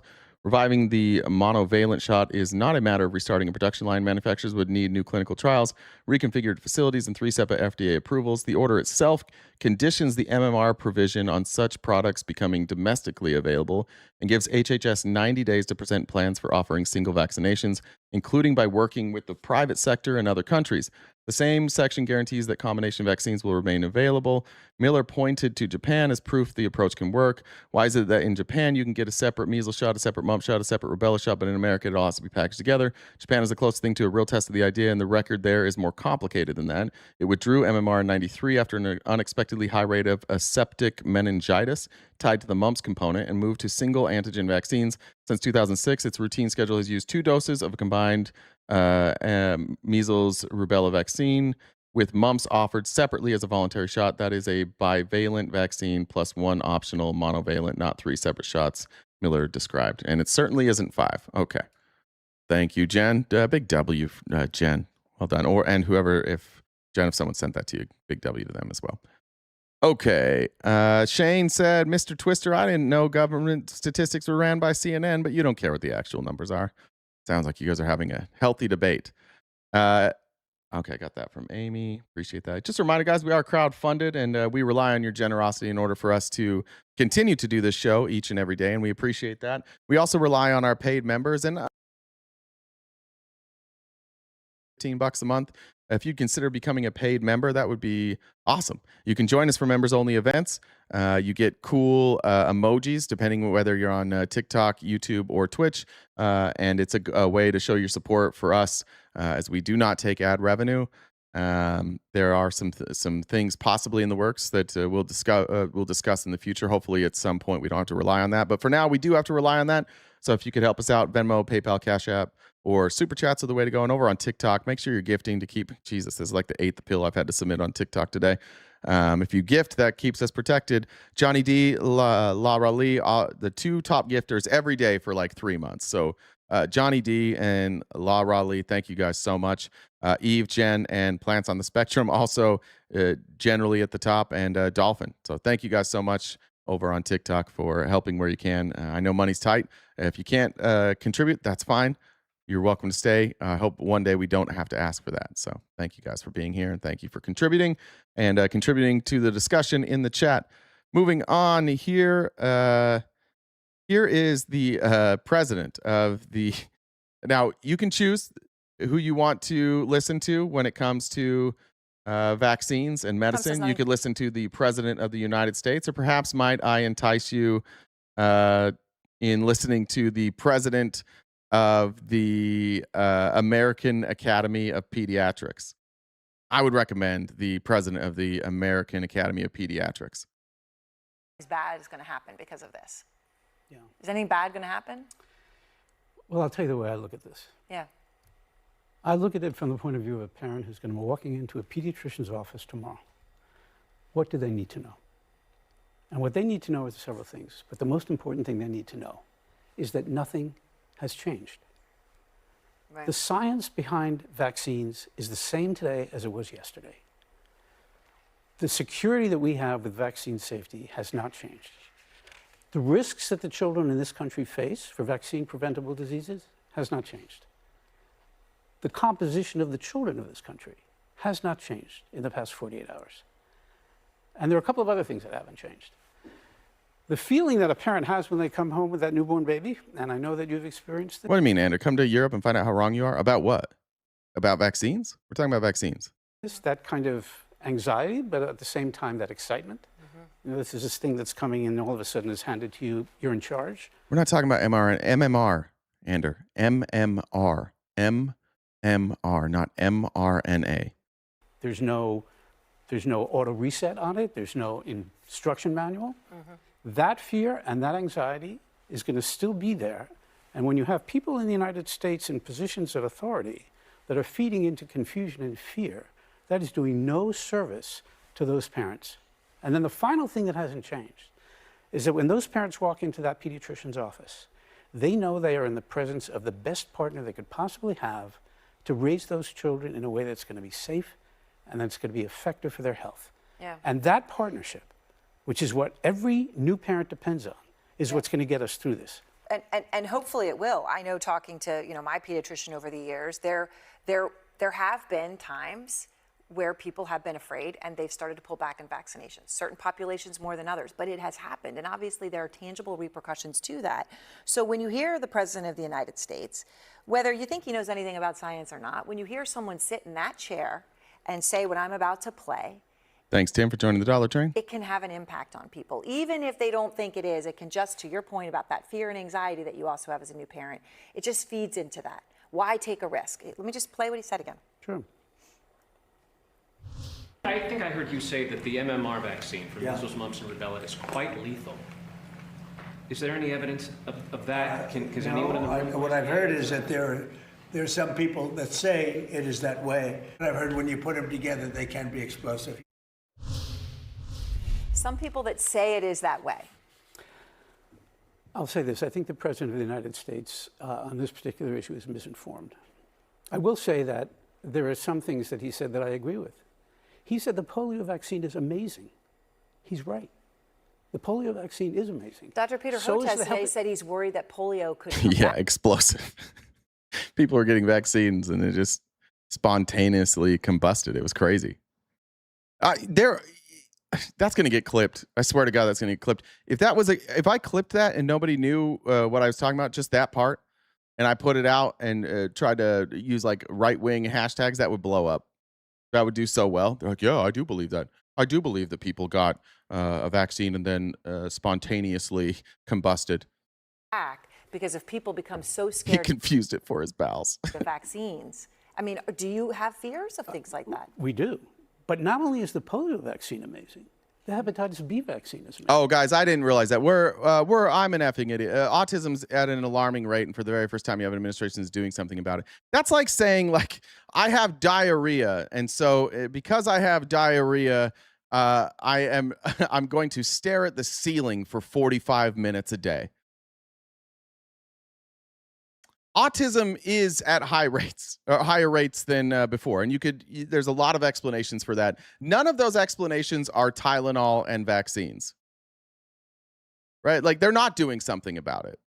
They're doing absolutely fuck all about it. You want to help people with autism? Let's talk about autism for a second. Chad, if you're here, I love you, buddy. I hope you're listening. One of my best friends in the entire world has a daughter who is autistic. And originally she was diagnosed, they said that she would be nonverbal and that she probably couldn't live any sort of semblance of normal life. Chad and his wonderful, beautiful, brilliant wife both had full-time jobs. Chad works for a very prominent company that you guys would know, and his wife was also working, I believe she's doing billing, like medical billing or something like that. Chad has great insurance, incredible insurance from a big company. Chad's wife no longer works. She was able to work for a little while because the state was providing help for their child who has autism, and they were able to bring in somebody 5 days a week to help her do speech therapy. My friend Chad and his wife don't know how to do speech therapy. They're not experts in that. They got some help, and they had an expert come in because our government said, like, hey, we have this rise in autism, like, let's study it, but let's also give people resources so that people with autism can feel like they're understood and that, we can help integrate them into society and make things less severe for them. That was all stripped by the Trump administration in the one big beautiful bill. And now his wife has to learn all of this shit on her own and figure it out. And then Chad has to work a full-time job. When he's done, his wife's exhausted. So Chad then has to step in and he has to learn all this shit on his own too. And their daughter's doing really, really well thanks to two incredible fucking parents who have no life. No life whatsoever. I used to go to dinner with Chad and his wife all the time. We would go to concerts. They can't leave. There's nobody that can watch their child. They can't go on dates. They can't go on a vacation. They don't get a night alone.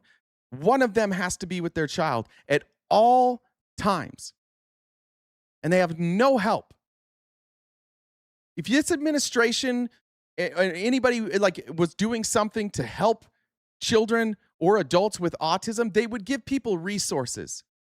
But instead of doing that, they're writing executive orders that mean fuck all. Fuck all. It does fucking nothing.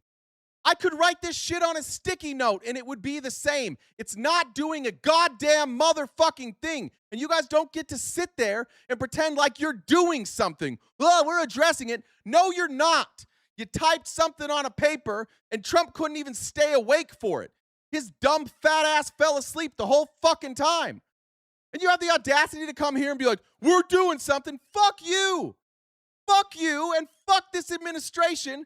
Fuck RFK Jr. for lying to you. Fuck all of you. Honest to God, you don't get to talk about people with autism. You don't get to talk about helping people with autism because every time you open your dumb fucking mouths, it's basically to say, oh, it was the pharmaceutical companies that caused this. Fuck them. We're not going to give these children any help at all. We're not going to give the adults any help at all. We're just going to blame it on Tylenol. And then what are you going to do? Are you suing the manufacturers of Tylenol? No. Are you suing Big Pharma? No. Are you adding any extra protections? No. What are you doing instead? You're deregulating. You sick, fucking, lazy fucks. I'm so goddamn tired of you patting yourselves on the back while simultaneously jacking off Donald Trump. He's not doing a fucking thing to help people with autism. There are parents in this country, there are people in this country who are legitimately suffering, who have no quality of life because this fucking administration that you guys put in is stripping funding and then telling those same parents, enjoy your life, enjoy it, enjoy having absolutely no help whatsoever. This executive order might help. Even if Tylenol did cause autism, you're still not giving these parents help. Like, you guys you're all sick fucks. I'm so tired of you. That's my best friend in the world. Like, I'm sorry, but like, I have to not have to. I get to. I love this man maybe more than any other man in my life. This man has been there for me in these last 6 months in a way that like most people don't show up for their friends. This man is exhausted every fucking day. He goes to work, then he takes care of his kids. He's had his nose broken twice, and he shows up for his kid every fucking day. And when I hit like some dark times in my life, he also showed up for me. But you know who doesn't show up for him? The government. He works for a company that directly works with the government. His company is helping pay the bills for the government. And they can't say, hey, you know what, we're going to give you a little bit of help so that you can have some quality of life. That's fucking embarrassing to live in the United States of America, where two parents with college degrees who did everything right and spent a fortune on their own doing IVF to make sure that they could have a child because they couldn't have a child. They went through this at great risk to his wife's life. They chose to have a child. They didn't know any of this shit was going to happen. And then when it came time and they had a child, there was some help. Not a great, like their lives were still turned upside down, but there was some help from the government. There was some understanding of like, hey, you know, if we don't help people who have children with severe autism, those people are removed from the workforce. There's no quality of life there. They're not going to have good parents. Let's help out. Nope, not the Trump administration. We're going to strip all that funding, and then we're going to tell you that it was Tylenol's fault. And then are you going to sue, and you're going to get these parents some money? No, we're not going to do that. Why not? Oh, because we're making it up. Because we have no evidence that Tylenol is causing this. If Tylenol causes autism, sue the fuck out of Tylenol. And give that money to the parents of children with autism. But we're not doing that, are we? We're just writing executive orders. That's enough for you. And I pray to God that none of you ever have to deal with what my friend is dealing with. He's a better man than me. I don't know how well I could have dealt with it. For those parents who have children who require attention 24/7, sometimes all the way through adulthood, God bless you. I don't think I have the strength that you have. You're incredible. But to be consistently told by Republicans in office to go fuck yourself, it's got to be devastating. I get why you guys are mad. I get why these parents are mad. I get why they fucking hate our government. I get why they want Medicare for all. I get all that. And you dumb fucks in here show up every day like, look, we're doing great things with this administration. Could you believe it? We're rounding up immigrants and trashing trans people. Meanwhile, real Americans are suffering every day, and you show up and jack off Donald Trump for signing a piece of paper with a bunch of words he didn't understand. He fucking fell asleep reading them anyways. And then, like, that's the bar for you. What a great president. I love him so much. He's doing such a great job. Did you see how he signed it with a marker? No other president would sign it with a marker. It's gross. Just stop being fucking idiots for 1 second, would you? Just for one fucking day, try not to be a fucking idiot. Just get something right for one day instead of jacking off this fucking idiot. Every day, oh, God bless you, Donald Trump. You're saving everything. You got to bring on the president of the American Academy of Pediatrics to be like, hey, this guy's lying to you. And nothing he did changed anything. No, it changed everything. I don't trust doctors. I trust Donald Trump. It prevents cancer. You need a father figure? I've got a father figure. And it's your dad. And last night he was on his knees and I blew a load into his mouth and it was fantastic. And then I called him daddy after and he said, thanks, son. You're better than my real son. My real son's a dipshit that goes online and defends Donald Trump every day. HPV vaccine. Hepatitis B was just taken off the list. I know. What I'm saying is that he's right about the polio vaccine. He needs to realize that every other one of those vaccines on that schedule is just as amazing as the polio vaccine. So what have I showed that chart, 9 billion years of human life gained, okay? Because of just the most simple thing, vaccines, right? That children would die. Why was child mortality so high? Well, a big reason was dying of preventable diseases, preventable because of vaccines. We are so lucky now. People can have fewer children because they expect them to live. I agree with that. And what a miracle that is. HHS Secretary Robert F. Kennedy was an anti-vaccine activist for many years, in particular. True. Greg Hall said Greg Snyder is a moron. Greg Snyder said stop the childhood vaccines, cure autism. Okay, now I get why you called him a moron. Jesus Christ. I don't like scientific evidence. My feelings are what matters the most. Mindy said, thank you. Appreciate it, Mindy. Illusion said, there are proven interactions during development that help with autism. They aren't doing anything with that. No, of course not. That would require funding. We don't fund things. Only the military and tax cuts for billionaires. That's all we fund. With this link to Lindsay said, no notes, Jay. Appreciate that. I did say fucking idiot a lot, and I apologize. I know I'm not supposed to use that term, but it felt correct. Alicia said, thank you for the rant and always keeping it real. Fuck Trump and fuck MAGA. Autism. Have you noticed changes? Are you hearing about changes that pediatricians are saying Thanks, that burned they've out medic. seen in terms of parents' receptiveness to vaccines since he became HHS secretary? Well, I'll say this. I think that the issue of vaccine skepticism is older than this administration, and it has been going on for some time, not least because of some of the contributions that the current secretary has made to that. D said, Elsa, just a little something because RTB popping off got me a little chubbed up. Thank you. Debate over time. And I will say also that we hear from pediatricians around the country that the amount of time that they are spending with new parents talking about vaccines, the availability of them and the advisability of getting them, the numbers of those kinds of conversations that we're having has increased. But I will tell you this also. There is nothing that a pediatrician likes better than to answer questions that parents come into their exam room. I can't figure out why you keep getting TikTok bans. Yeah, me neither. I'm pretty calm, cool, and collected. Oh, it literally just went down. Right as I read that TikTok message, TikTok got banned. Well, nobody's surprised by that. Fuck off, TikTok. Who cares? This is why we have to use your donations, though, because we get shut down everywhere. And believe it or not a lot of people want to advertise on this show. Our rate for ad revenues is pretty fucking low. This is why we get up in the morning, and this is what keeps us up at night. Speaking with parents about what we know can keep their children safe and healthy. That's what we do. Yeah. All right. Well, I appreciate it, and thank you very much for taking the time to come and explain some of this. Thank you for actually having this segment. It's extremely important that you're doing this. I congratulate you for doing it. I believe in it, and Martha Lillard was the last American polio patient. She just died with an iron lung. She died at the age of 78. There you go. Sitting there, lying down, wearing an iron lung for an entire life because of something that we now can just vaccinate. To think that we could put someone in a position like that when we can do something about it, I think that should just hopefully, impassion anybody. Read Nag Hammadi Library. What is that? I don't know what that is.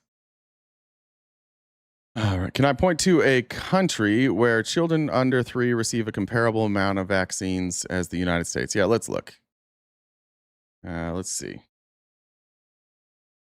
Are there any? I'll just type in your question exactly. Countries that have a comparable amount of vaccines as the United States for children under 3.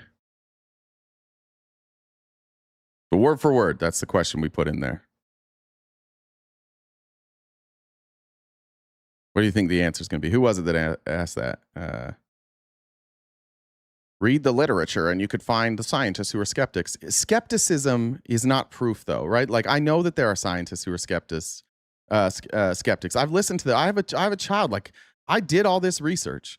I've listened to the scientists who are skeptical, and I look for their data, and they never have any. So I'm fine with skepticism, but you guys think skepticism is enough. You guys take, and that's, I think, probably the difference is that you'll hear a scientist being like, oh, I'm worried about this. And you're like, oh, me too. So I'm not going to do it. And I hear the scientist say, I'm worried about this. And I say, cool, why? And then I look at what they have, and they don't have any data.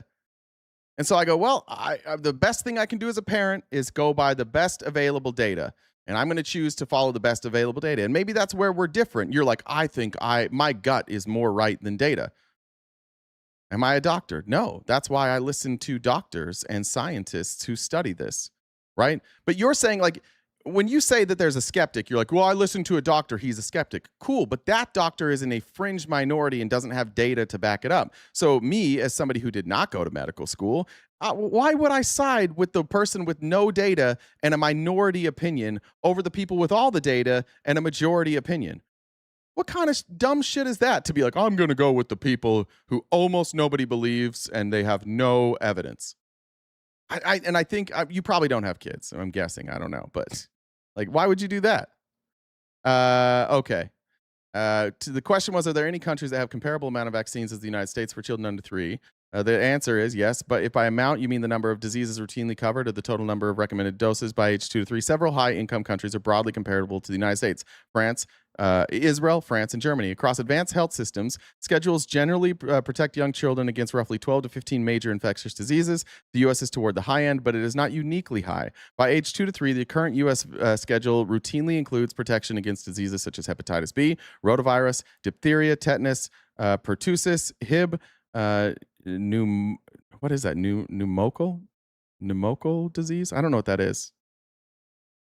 I don't know. Is that pneumonia? Pneumococcal disease? Polio, influenza, measles, mumps, rubella, chickenpox, and hepatitis A. COVID-19 and RSV preventative immunizations may also be recommended depending on age, product season, prior doses, and risk factors.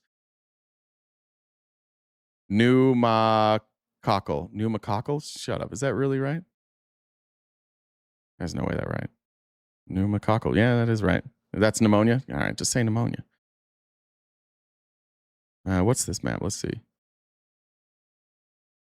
This is from sidrap.umn.edu. The myth of an over-vaccinated America. The U.S. does follow global consensus. Here we go. So the United States has cumulative vaccine pathogens covered by age 5. Looks like the United States is 16. There's a bunch around 14, 12, 8. So, yeah. Did that answer your question? Tell MAGA that Israel's vaccinated and they might just do it. That's right. If you're a true Zionist, you'll get vaccinated. Show your support for Israel. Get vaccinated. Lord Lizette said, figured it out. Anyone talking about the party switch, compare George Wallace to Tommy Tuberville and tell us what you find. You'll find they're exactly the same. Except for I have it on good authority that George Wallace was actually a good football coach. Proud Atheist said Trump came about because conservatives are wrong about everything, and instead of updating beliefs, they'd rather burn the country down, creating a false reality. That feels really accurate, honestly. I blame Shane says I blame Jenny McCarthy for this, all of it. That's fair. Thanks a lot, Jenny McCarthy, ruining our country. All right. Where's the poisoning the blood? Jen, did we get our appeal from TikTok or did we lose?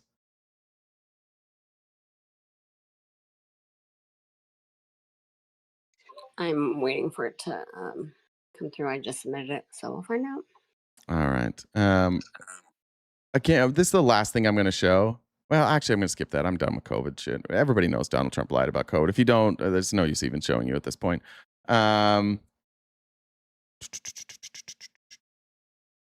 want to talk a little bit about elections here. This was from Donald Trump's interview on Newsmax. I forget this guy's name. His last name's Root, which is dumb. Newsmax has given up on pretending to be a news organization, and now they're begging Donald Trump to use martial law. A lot of people get hurt. So let me put an idea in your head, okay? Because it's so hard to get the Senate to do anything. Now they're on recess. They don't get anything done if they never get the Save America Act done.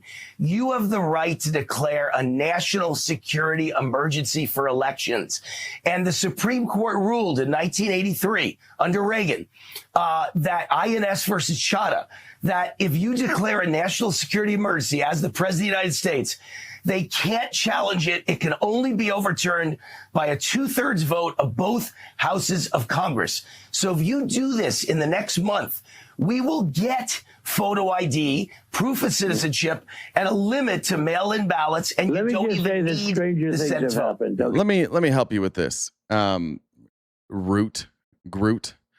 Yeah, what was it? INS versus Chadha was basically ruled that the legislative veto can't happen by just one house because it violates the constitutional requirements of bicameralism and presentment. Unfortunately for Donald Trump, he can't declare a national emergency when it comes to voting because it doesn't fall under his authority. In this case, when we were talking about INS, which is Immigration and Nationalization Services, that falls under the executive branch. So the president has a great deal of authority and lenience for what he does. And they ruled that one chamber of Congress could not veto it by themselves. In this case, Congress is the one that has oversight and certifies elections. States have the rights to run elections as they please. The president has absolutely no authority for this.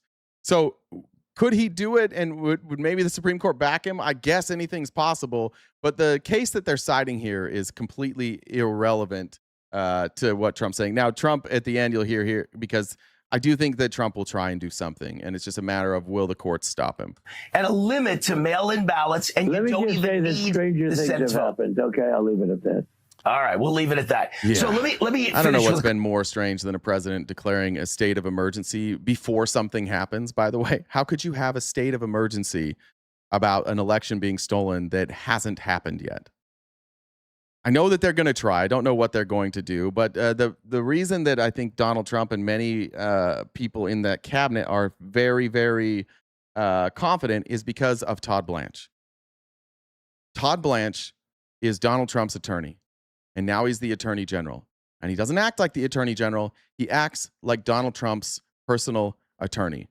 And Todd Blanche will have no problem doing things outside of the Constitution, and he will hide behind executive privilege and his role as Attorney General, saying he acts at the behest of the president. So when the president asks him to do something that's unconstitutional, he will do it, and they will go to the courts like the Trump administration always does and say, stop us. And then it's just then we just decide, like, is the court going to stop him or not? That's what's going to happen. We'll call it. We'll call it now. Democrats should win the midterms in both the House and the Senate. Almost certainly in the House, I think they're like 60 or 65% chance to win back the Senate. If that happens, the Republicans will refuse to seat the Democrats. They will do so by claiming the election was stolen. Donald Trump, through Todd Blanche, will order the seizing of voting machines.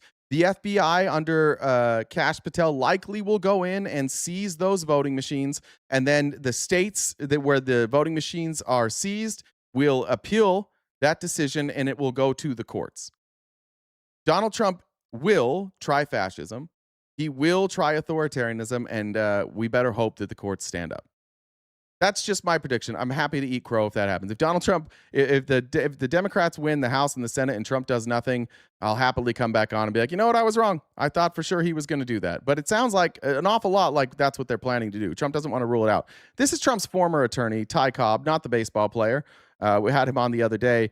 But I thought this was a really good explanation of why two things that we need to be aware of. Number one, that Todd Blanche is absolutely Donald Trump's patsy. And two, that Todd Blanche is able to convince Republicans that he is signing meaningful legal agreements that are not meaningful and are not legal, and that there is no way to enforce them. He was just confirmed as Attorney General. He was acting Attorney General. It didn't really matter if he got confirmed or not, honestly, because if he didn't get confirmed, he was going to be able to remain as acting Attorney General all the way through the end of this administration.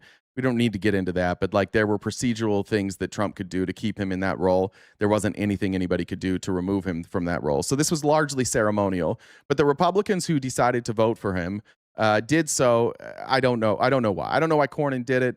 I assume they think that giving the Department of Justice like a confirmed leader makes it look more legitimate. Either way, he was going to be the Attorney General. But the two things that he wrote down, the one signed statement and the one unsigned statement, are unenforceable. And Ty Cobb will explain that. Ty, when you take that context that Blanche eventually signed that, even though he wasn't going to sign it, right? But they had him, and then he had to do it to get confirmed.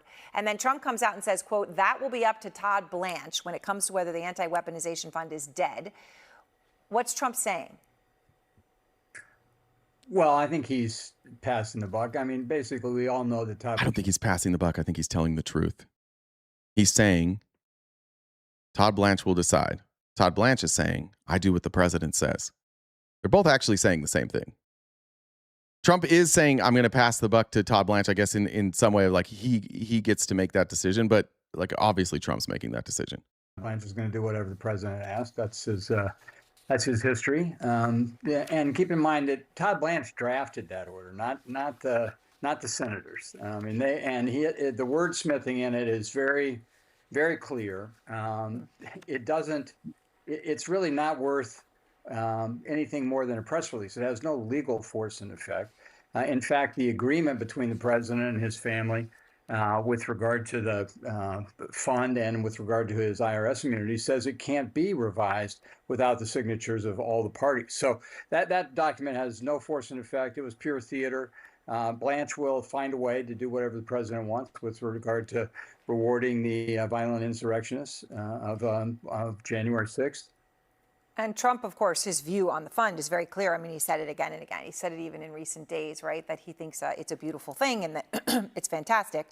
So let me show again, Ty, the video that the White House released of Blanche swearing in. As I said, right, when it came to the executive order on vaccines, that was press in. They wanted to talk about it. They didn't want to talk about this, so there was no press. We just got this image. The man swearing him in is now Judge Emile Beauvais. Now, I remember seeing him quite a few times when I was at... It's still crazy that Emile Beauvais got sworn in as a judge. That's fucking crazy. Ty Cobb looks like the Monopoly guy, yeah. Trump's trial with Stormy Daniels in Lower Manhattan. Beauvais and Blanche served together on a Trump personal criminal defense team, so they were there. Now, FBI Director Kash Patel, Stephen Miller were there, the White House Deputy Chief of Policy, they were there. So what do you see when you see this picture, again, noting that this is what they chose of an entire event to release to all of us? Well, I think there was a summer night in 1934 when Hitler consolidated his power surrounded by Himmler, Göring, and Goebbels. This is reminiscent of that to me because you've got Blanche and I'd like to just point out one more time that I know this is on CNN and you guys think that they're a progressive network and they're not. They're moderates. They're right, center or center right. This was Trump's attorney.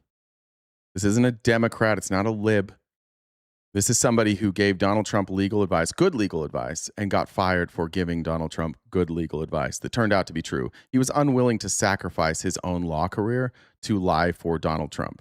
So we're clear on who this person is. And he is saying that Donald Trump is clearly consolidating power in the same way that Hitler did. Now, don't get hysterical. MAGA and be like, well, when you say Hitler, he's talking about consolidation of power. And you can look at any authoritarian regime and how they consolidated power. And they did it in the same way that Donald Trump is doing it. You take people who are deeply flawed, who have questionable pasts, people that you have leverage over, and you bring them in and you say, hey, you can be powerful, but you're with me. And they're like, okay, cool. Because there's not another option. Like, there's no other scenario where Todd Blanche would have ever been considered to be attorney general. No other president would have considered him. No other president would have considered Kash Patel. No other president would have considered Emile Beauvais. No other president would have considered RFK. This cabinet is filled with people that nobody would ever put in these positions because, number one, they're unqualified, but number two, they are all deeply corrupt and they are targets for, I guess, like for blackmail. Donald Trump has surrounded himself with people who have no other options, and that's why he gets the loyalty that he gets. Yeah, Linda McMahon, thank you. Human trafficker Linda McMahon. For some who ran, I don't even know if ran. I don't know how involved she was in. I've watched documentaries of the WWE. Not once has Vince McMahon ever been like, Linda was a big part of this. Now, later on, she became some sort of executive. But yeah, like none of these people have ever been considered for any position by any administration ever. And the fact that they are dirty and they are corrupt is a selling point for Donald Trump because he knows those people are more easily controlled. You think Pete Hegseth was ever going to be considered? Like, he had basically no qualifications for being Secretary of Defense. As far as military accomplishments go, he's very low on the totem pole. He's not respected. His own people got rid of him. He ran 2 nonprofits related to the military and mismanaged those funds so poorly that he was removed from both of those nonprofits. He's failed his way up, and he was a weekend Fox News host. Nobody would have considered that guy. This is the not only like the incompetence is one thing, but like the corruption is on a whole different level, and it is wild to watch MAGA still be like, no, it's not. This is all normal. He's draining the swamp. Bro, he brought the swamp. He's like, you know what? The swamp needs a little more mud, a little more water. Let's bring in a bunch of fucking mosquitoes. Do we have enough alligators in this swamp? Let's get some more alligators. He made the swamp so much swampier. Beauvais, who saw the president through a trial that resulted in 34 felony convictions. You care about fraud and NGOs now? I didn't say fraud or NGOs ever. I've always cared about fraud. I've always cared about NGOs who commit fraud. I always have. Once again, for you dipshit fucking Republicans, I don't suck Democrat dick. Unlike you, politicians' dicks don't reside in my mouth. I keep my mouth open for my girlfriend and your dads when they pay me. That's it. I'm not out here worshiping them like you guys do. It's the weirdest fucking cope. Look at this fraud and you're like, oh, so now you care? Ugh. Why don't you care? You want to tell me you give a fuck about? Name one NGO that Trump has shut down. One. Ready, go. You've got Stephen Miller and Kash Patel. I think that is the axis of... Is everybody that voted for Republican MAGA now? I don't know. You can call yourself whatever the fuck you want. You got duped. You were one of two things when you voted for MAGA: stupid or uninformed, or like a Christian nationalist. Like, you can't be lied to this much by a person and be like, that's my guy. You can call yourself whatever the fuck you want. If you voted for Trump, you were duped. If you still support Trump at this point, you're a fucking idiot. And there's I don't really know a way around that. You can't provide, nobody can provide an argument. People won't even debate anymore. I won't tell you who, but like, I'm currently not in negotiations, but in the early stages of talking to somebody about working and debating more conservatives. And I can just tell you that like nobody wants to defend Trump right now. That's why everybody you listen to is talking about trans people and immigration and communism, because nobody can defend this. It's impossible to defend this. So they're just like, what can we do? We got to push the opposition on their back foot, because if we have to defend what Trump's doing, like, good fucking luck. You'll debate me? I bet you won't. Watch this. Samadi, see that Venmo username up there, JenDub1? That is her Discord name. You can message her right now, and she will bring you up within 5 minutes. You can be on this stream. I have an hour and 15 minutes left, and I will dedicate that to you. I bet you won't. I offer this every day to MAGA. Come up here and debate. Oh, I don't know. I can't do it. I'm at work. I'm not going to download Discord. Debate me from the comments. It'll be the same thing. We've seen you a million times, dude. I hope you're different. I think in the amount of time we've used Discord, I think 3 people have ever had the courage to come up. You won't. Evil that we're up against, and I think we can rely on all of those people to try to thwart the fair and free elections that America is used to and hopes for in November. I think Blanche, unlike Bill Barr, would readily seize voting machines and ballots, and I suspect he'll be asked to by the president.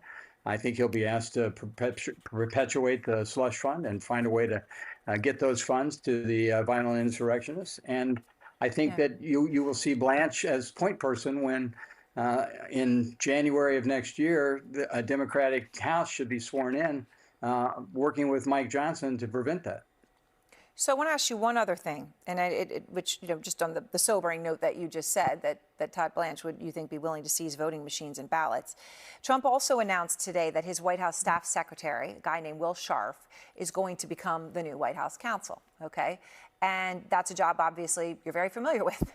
So Trump also had appointed Scharf to chair the National Capital Planning Commission. Now, that may sound esoteric, but it's important for anyone watching because that was the role in which Mr. Scharf greenlit some of Trump's major projects in Washington, right? So we're talking about some of these renovations and things. So what do you think of Scharf being in this job? Scharf, I'm convinced that Matt Scharf is actually just Stephen Miller that sometimes, like, regularly gets stung by a bee. So they bring him in there and they're like, this is not Stephen Miller who got stung by a bee. This is a different guy named Matt Scharf. Well, I think Will Scharf, to his credit, is very Will smart. Scharf. Yeah, not Matt Scharf. Matt Scharf is he's the good guy. Will Scharf. Man, he's very capable. But that just makes him dangerous in this role. Keep in mind, he ran for attorney general in Missouri in 2024, at which time he argued repeatedly that the 2020 election had been stolen, notwithstanding the fact that Joe Biden won by what we know to be over 7 million votes. So he's an election denier. This again, fits into the theme that I took away from that picture, which is Trump consolidating his power. He's got people who will do his bidding.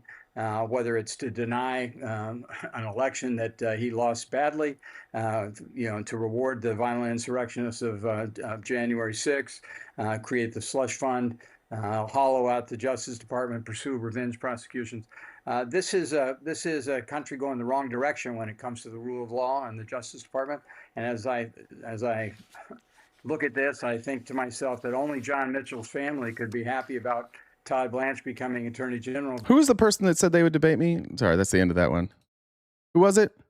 Mods, go ahead. Whoever that was, go ahead and mute him for 5 minutes while they figure out how to call in. Okay? You don't get to call me a coward and say that you'll debate and then sit in the chat. We don't do that here. Dana said, thanks to the MAGA voice, because that is all I ever hear when I read their stupid-ass comments. Perfection. My mom also likes my MAGA voice. One of the nicest things she said. She's like, I really like that voice. Or she just fucking hates my voice. That could actually also be the case. And just a reminder, guys, we are crowdfunded. I'll update that gift goal here in just a second. But if you could help us knock that out by the end of the live, that'd be greatly appreciated. There's an hour and 10 minutes left. And I'll be covering the information I prepared because we do have a bunch of cowards in the chat who don't ever want to come up and defend a position. They're just going to chill in the chat and then say, well, liberals never debate, but I'm not a liberal. I'm a progressive, so we could get that right if you want to. But you won't come up here. So I don't think you'll see Jen. Yeah. What is this? All right, Harry Tank, come on up. Sound like you could guess the flavor of a popsicle just by sitting on it. No, but I play Guess What I Ate Last Night with your dad all the time, and holy shit, that guy has a refined palate. Honest to God, I thought I had him. I really thought I had him. I try and eat stuff that like I had an entire meal of water chestnuts and artichoke hearts, and I'm like, this one's gonna get him. And the second that hit the back of his throat, he was like, water chestnuts and artichoke hearts, and I was like, holy shit, man, that's incredible. So I don't know. Tell your dad I said what's up, and honestly, it's impressive. I don't know if you have that refined palate like your dad, but go ahead and request up here. Oh, maybe a child. Yeah, he might be a child. Anyways, let's move on here. All right. I want to talk about, I wanted to show you an interview. Oliver Larkin, who's running, is it Florida 7? Somewhere in southern Florida. He's running. I don't know. Does anybody know, does Larkin call himself a democratic socialist? I don't know if he does or not, but I want to show you Sean Hannity's cope because this is incredible. So first of all, I guess he had on Oliver Larkin on the radio show. I don't have that, but then he brought him on for Hannity, and he kicked it off this way. And during this intro, Larkin just retweeted this whole thing and said, I'm Oliver Larkin, and I approve this message. If Oliver Larkin had his way, well, there would be Medicare for all, no Boom. more electoral college, Boom. automatic same-day voter registration, Boom. an immediate shift away from fossil fuels. Boom. In other words, just like every other DSA candidate. Yeah, those are all really good ideas. He would radically transform our country until, I would argue, it's not recognizable. Good. Yeah, it would be better. Yeah, good. What's wrong with any of those things? Here to try and defend his, agenda, Florida Democratic congressional candidate Oliver Larkin. All right. I just wanted to show that first part, then let me get to the rest of the interview here because this one makes me laugh. Two things here. And so that was Nick Shirley right there. Two things I want to point out here. This will be an interesting experiment to do with MAGA. And here's my prediction. Sean Hannity doesn't understand what progressive tax rates are. He doesn't have any fucking clue. He also doesn't seem to know what Oliver Larkin's tax policy is. So what we're going to watch here is Sean Hannity asking questions that don't really have answers. And then when he's given answers, he doesn't realize that he's getting an answer.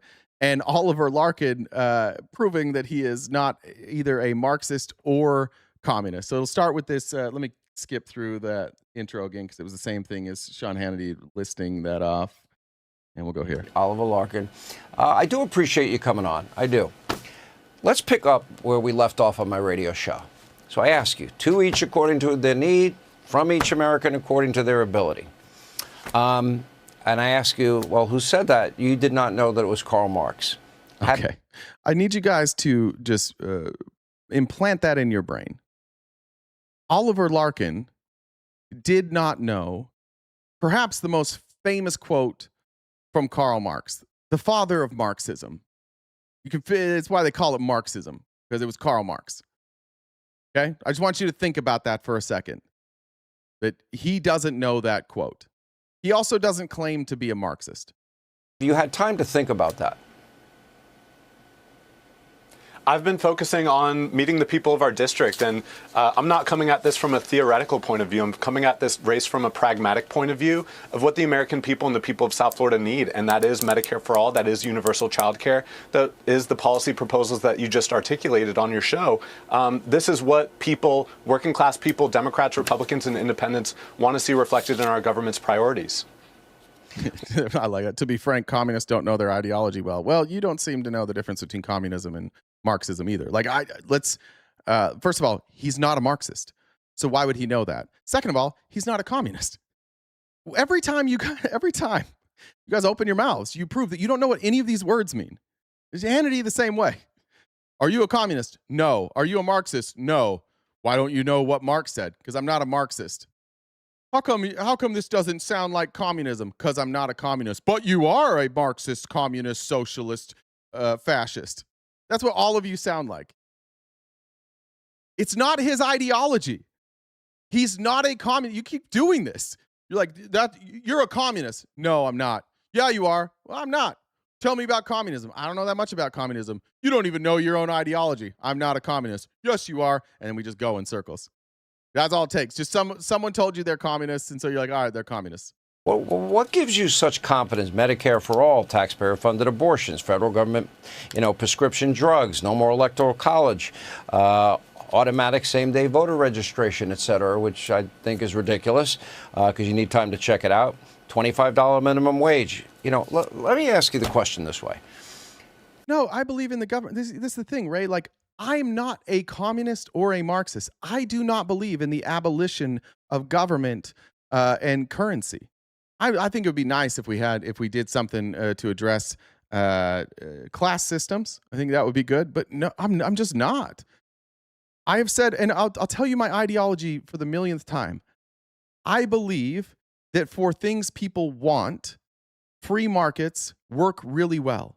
And for things that people need, free markets don't work very well. So for the things that we need, I believe that those should be centralized and that the people should have control over that. And when it comes to things that you want, I believe that those should operate in free markets. There is not a fucking Marxist or communist on earth who would agree with me on that. They don't agree with that.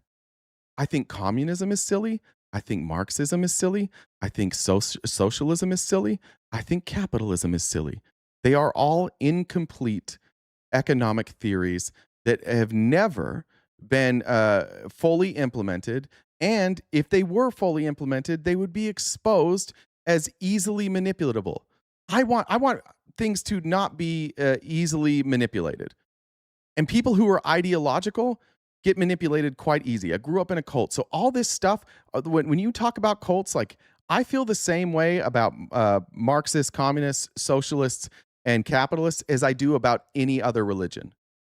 I think it's ideological. I think it causes people to be nearsighted. I think it causes people to make their arguments and start from the conclusion and work backwards. And I don't think you get good answers starting from the conclusion and work backwards. That being said, I like Karl Marx. I like what he wrote. I like the way that he critiqued capitalism.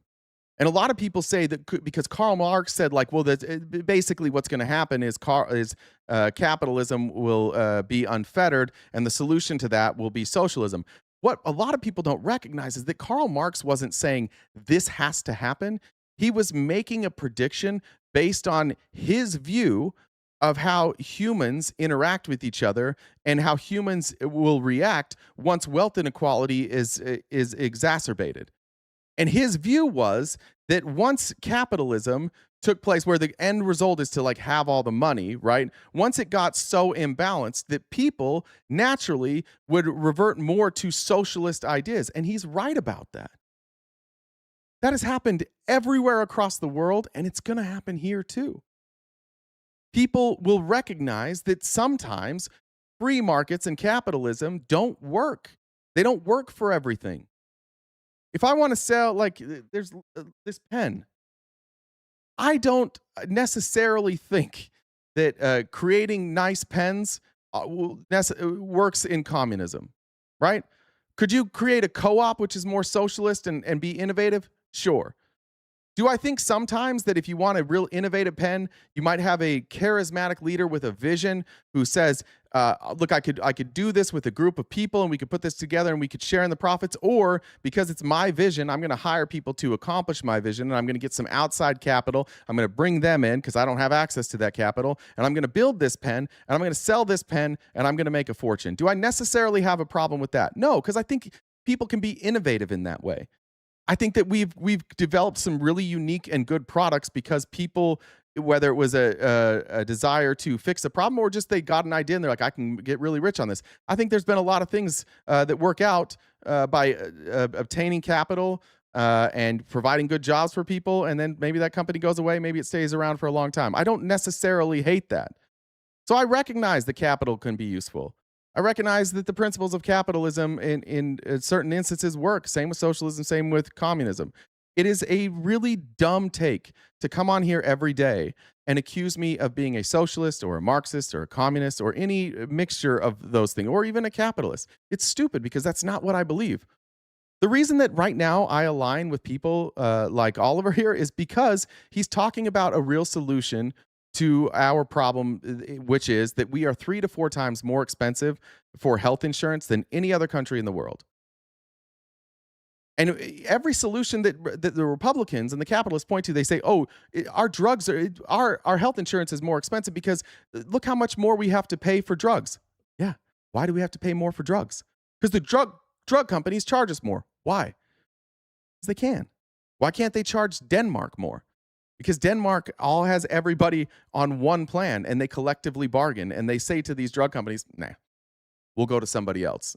And the drug companies go, "Well, we're going to create competition." No, you can't. And so their prices are lower. So the natural solution to all of this is that we all get on the same plan. The only way to facilitate that is through the government.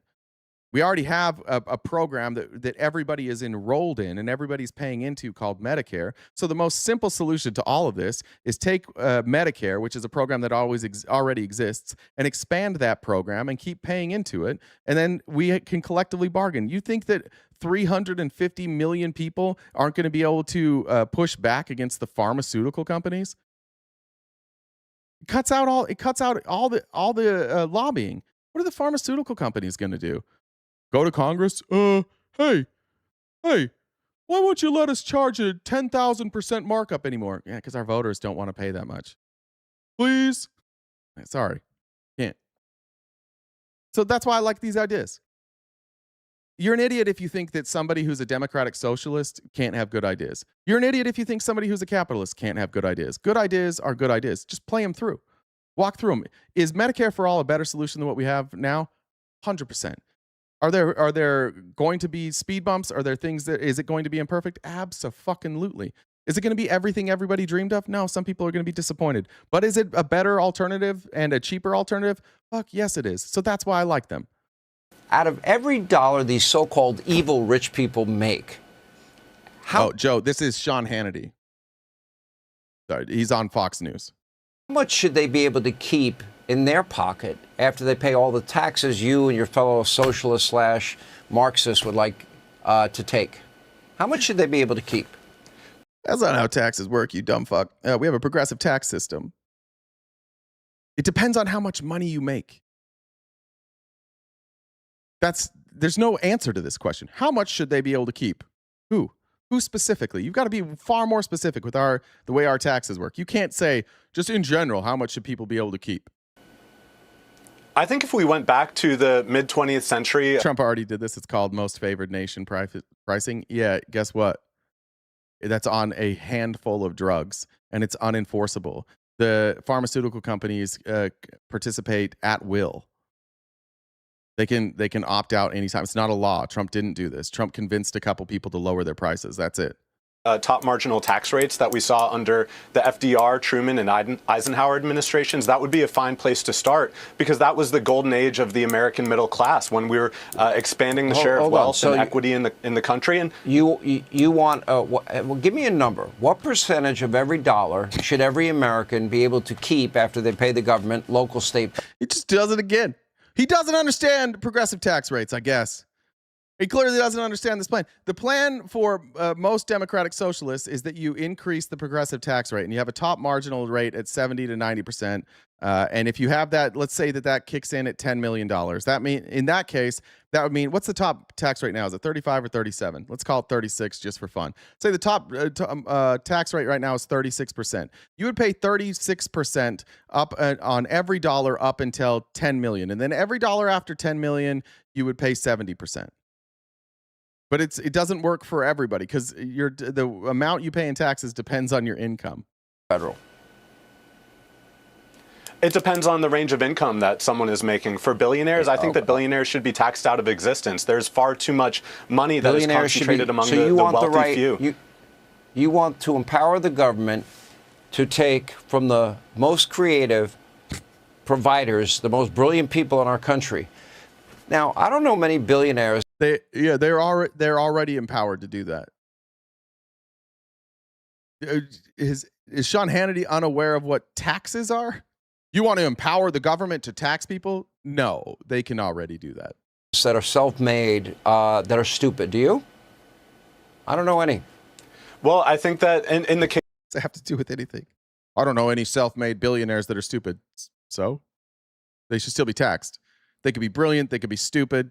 Who cares? They should still be taxed. case of someone like Elon Musk, he's taken billions of dollars in government subsidies and government handouts to enrich his further wealth, and he then uses that wealth to borrow rescued against astronauts that were abandoned by Joe Biden. I'm sure you're grateful for Elon's contribution there, right? I'm grateful. This is how dumb-brained like Fox News viewers are. Two things: Joe Biden didn't strand anybody, and Elon Musk didn't rescue anybody. This is how dick-righty and simplistic Republicans are.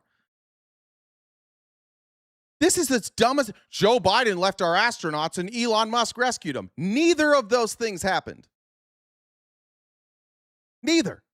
Sean Hannity just has the world's dumbest fucking audience, so he says shit like this confidently. For that. Well, I mean, Elon Musk didn't even start his own company. He just bought it out. And this is, someone okay, but I'm sure you are grateful that he vulture. rescued astronauts that Joe Biden abandoned in space 200 and some odd days. Sean, I'm not really sure what you're speaking to. The International Space Station, I think I'm talking about the guys that needed to be rescued, and Joe Biden did nothing, and Elon Musk rescued them.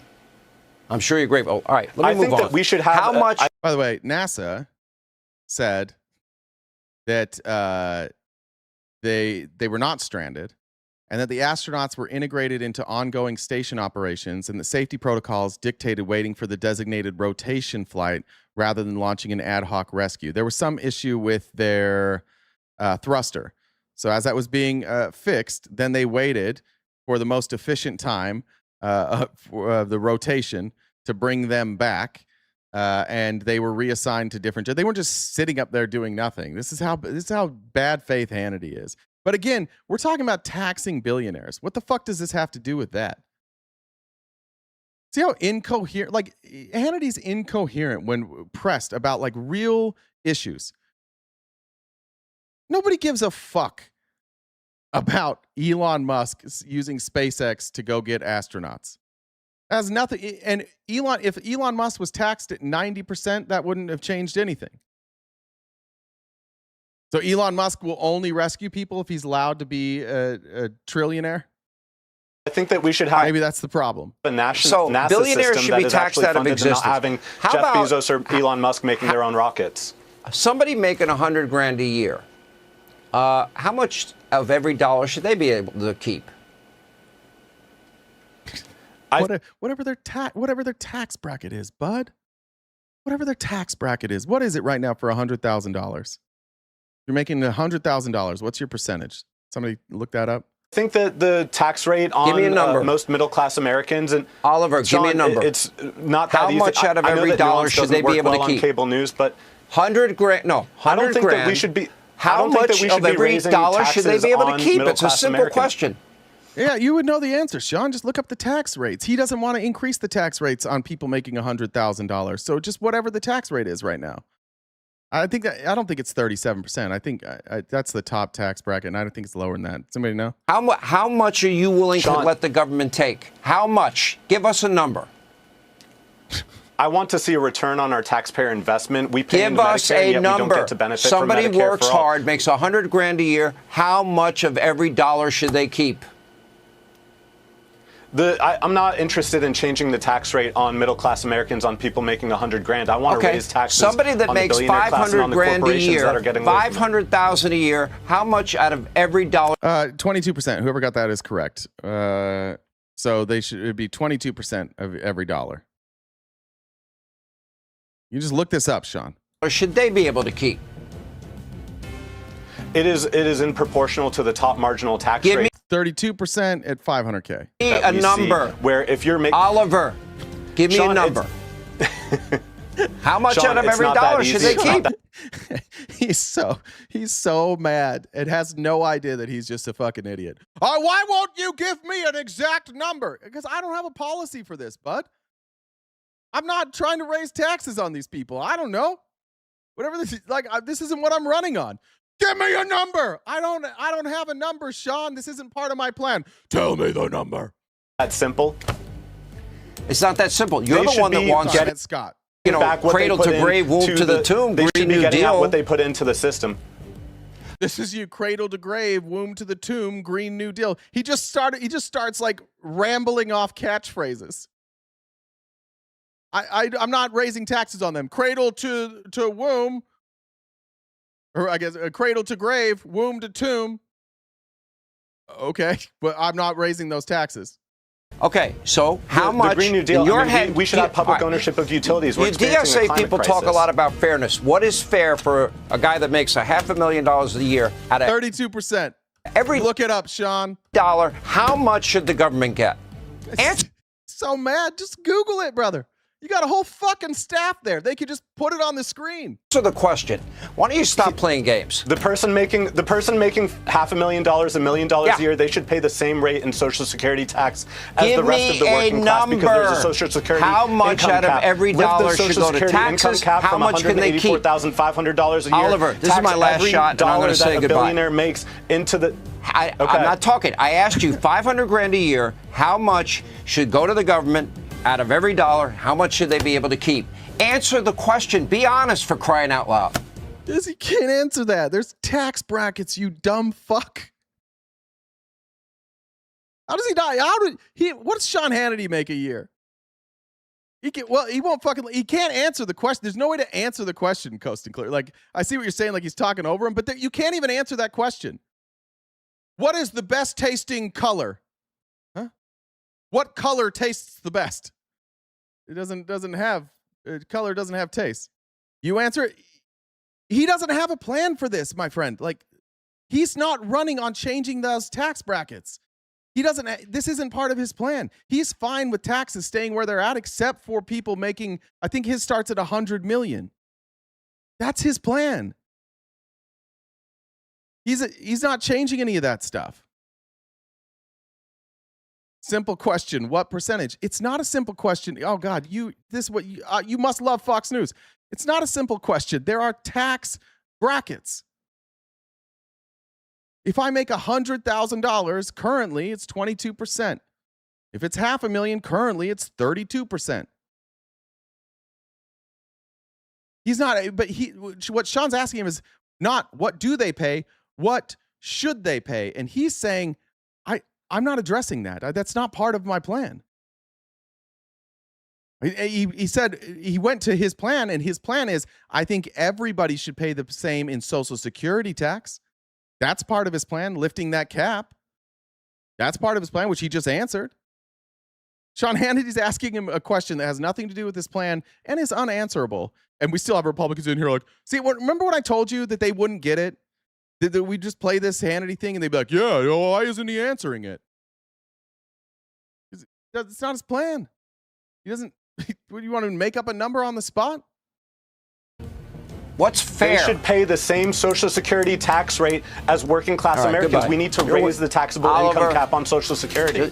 You don't want to tell are not your real opinion because you know you will look stupid. To each according to the need, from each according to their ability. That makes you a Marxist. He didn't know the quote. You asked him at the beginning if he knew who said that. He said no. You asked him on your radio show, are you a Marxist? No. And now he's like, now he reads the quote back that Oliver doesn't know. It's like, therefore you are a Marxist. That's incredible. It is incredible to watch these people just squirm. They have nothing. There's nothing left of conservatism. Conservatism is just shouting catchphrases into the void. That's it. That's so fucking crazy. At the beginning, he's like, you don't even know Marx. Yeah, I'm not a Marxist. And then he reads it back and he's like, see, you're a Marxist. That's good job. Sean being confidently ridiculous is hilarious. Yeah, dude. Sean Hannity needs a better staff. He needs a much, much better staff. This is pathetic. All right, we've got about 45 minutes left.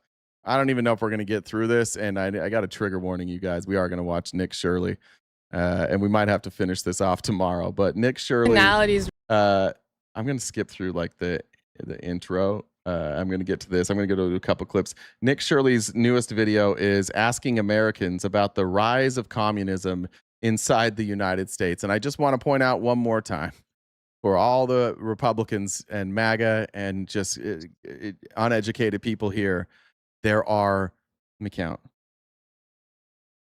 goes each state, 0 communists running for office.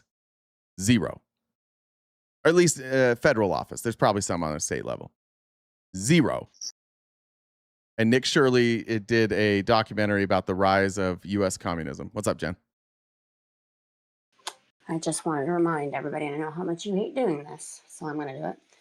We're a ways away for the gift goal.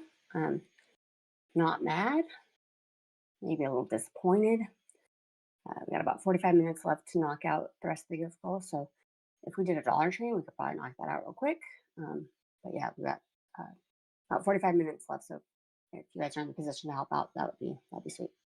And Bud, if you're here, we know people are accurately pointing out that Bud's about to get bricked up. If Bud does wind up in the chat, Bud, you're muted for the rest of the day unless you send me $25. This is pay-per-view for you. If you're going to sit here and beat off to Nick Shirley, we're going to make you pay for it if you're going to talk about it. So if Bud is here, mods, make sure you mute him until we see a super chat for $25 from Bud. Then you can unmute him.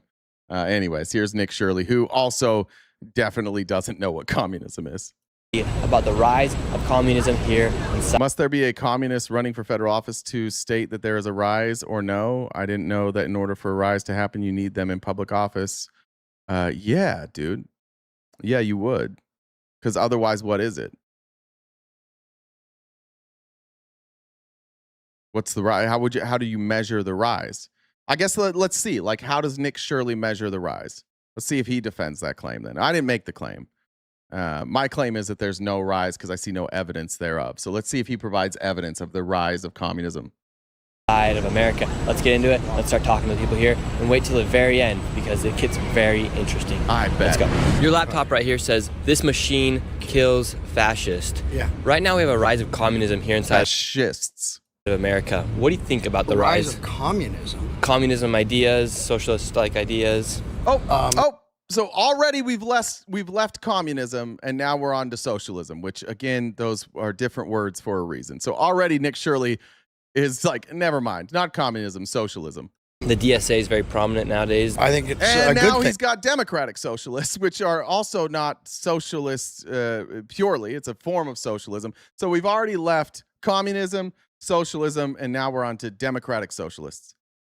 I mean, you're in the home of democratic socialists in Greenwich Village. This is where it began and where it's thrived and where it's been thriving for over 100 years. So this is the home of it, and I hope it spreads through the country. The more that we take care of each other, the better we are collectively going to be. Do you think if we tax the rich more, we'll have more resources to give out to those that need it? Obviously, it's so freaking stupid. The billionaires are not paying taxes.